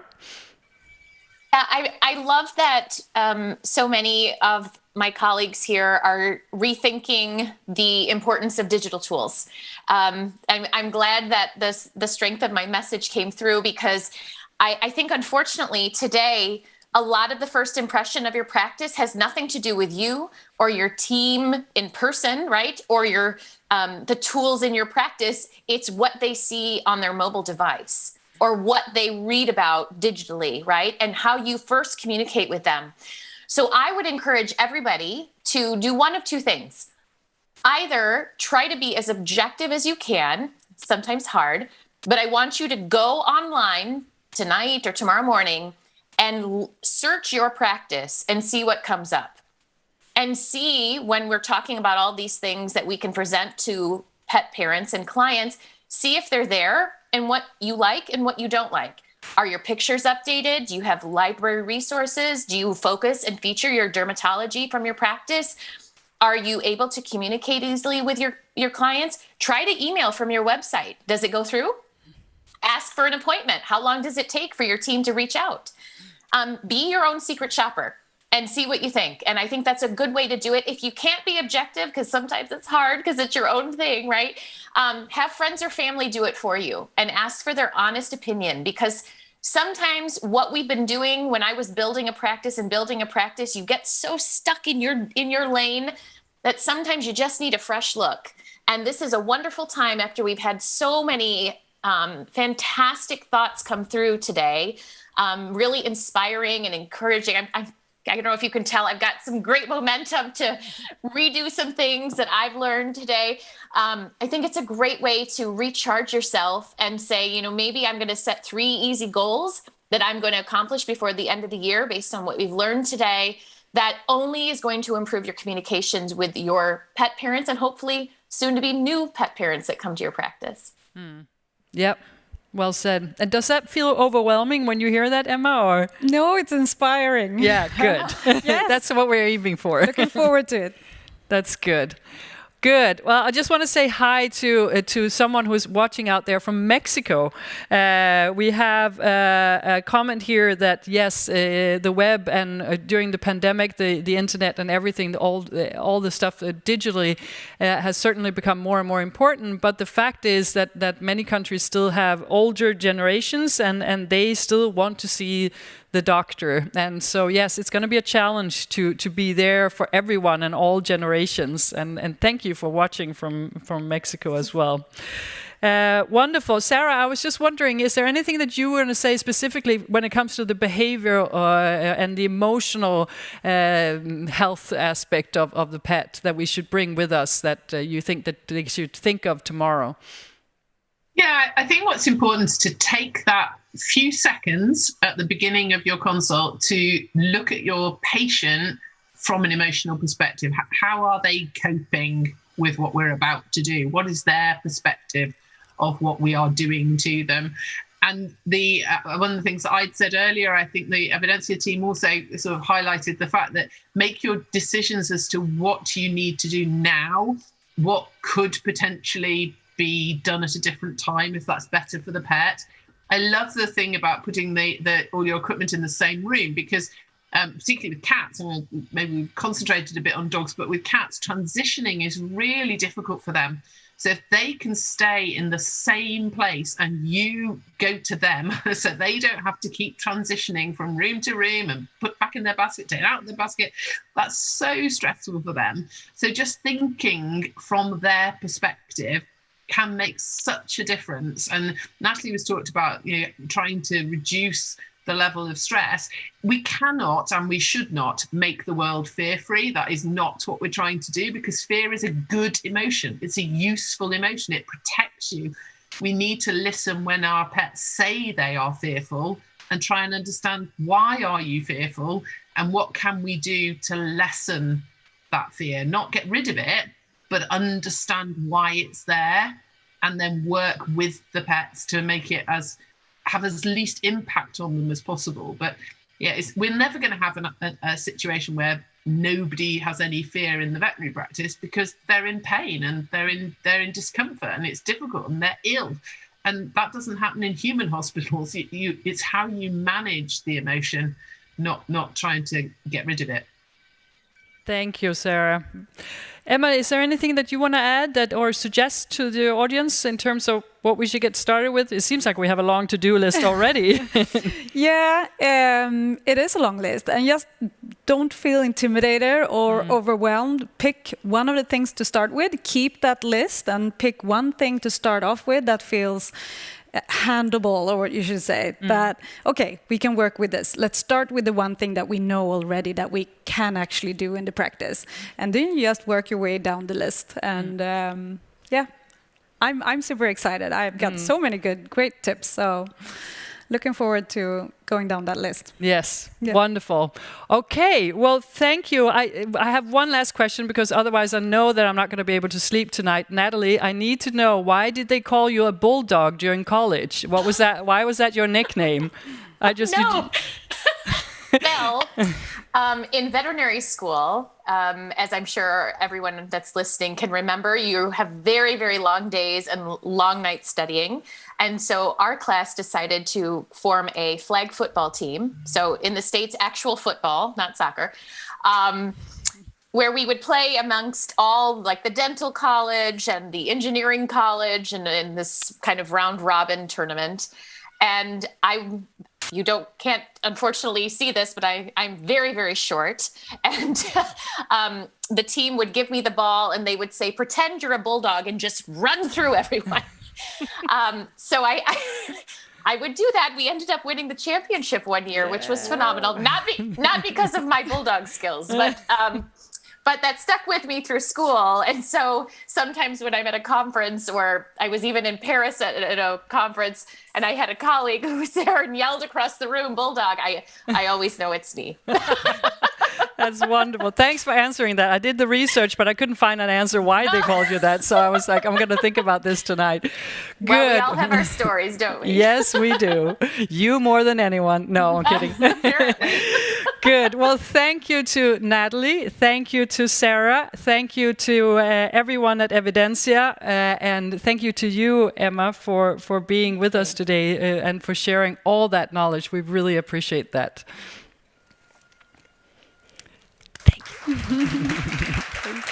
Good. And with me now, we're going to switch places. Yes. And I'm going to ask Lisa to come up and join me so we can wrap this up together.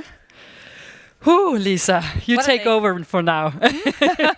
How did that feel in the audience? Did we do a good job today? Or I think so. Yeah. I mean, such a lot of different aspects on this topic. And I think what came really visible is that there is still a long way to go, and a lot of things where we can improve and keep continuing this journey. And I think it was a good point. I don't even remember who said it. Try and pick 3 rather easy goals to achieve, taking in terms of take-home messages. Because one thing is sure is that what was hype was the digitalization part, where we can all start to improve. And then there was a lot about the teamwork. And I also love the fact that try to listen to the nurses, which is also important. Yeah. And then the fact that there is a lot of emotional aspects, which is, I think, also a valid angle to look at from the dog's or the cat's perspective. That these are actually the individual creatures of the world that we are trying to help as vets and nurses. And it's important that we try to respect their feelings as well. But I think that was also a fair point in terms of the treatment and how that can be improved, also from the beginning as a puppy or as a kitten, that we start training in trying to handle them in case they get ill. Lots of really good perspectives today, and this is just the beginning of a really cool journey if we have an open mindset to it and embrace it in small portions. And where do we go from here from a Ceva perspective if we want to learn more? We had this CevaDermaDay in 17. We had it again in 19. Now it's 21. I don't know if you can keep on counting, but I promised not to promise anything. I promised my team not to promise anything. But what I can tell you and promise you is that we have something coming up very soon in series of our GRAM program, which is about guidance on rational use of antimicrobials. And here Ceva has provided a series of 6 webinars in terms of antimicrobial resistance testing. And it will start already in November, and then be 6 different webinars that you can sign up for already now, and until April, with different topics. So this is, and of course, free of charge, as a part of your continuous education in rational use of antimicrobials. And you can scan the QR code on the screen right now, but I'm sure that we will also make sure that we send this information to you, because we will follow up with a link to all of today's webinars or all the speakers today, so you can see them again or go back if there's something that you need to catch on again. And we will also share relevant material and take home messages. You'll be able to download a certificate of participation, and so there's lots more of that, and then there will probably be a link to this amazing opportunity to be part of these webinars. So that's going to be great. Join that for sure. Good. Well, I think that one last thing we want to ask as well from the audience. They've been really good at participating in Sli.do today. We have one last survey, so when we end this, there will be some questions there. They will help us become better, and if we, not that we promise anything, will be back one day, then at least we will have that feedback so that we can continue to evolve with this event. Lisa, do you want to say thank you? I do. Thank you very much to you, Trine. That was the most important. Guiding us through this day. And thank you to the local audience for active participation and listening. And thank you to the vast majority of participants out there in the digital virtual world. So thank you very much for participating, and we wish you all the best, and all the best for all your dermatology patients going forward. Thank you for today. See you.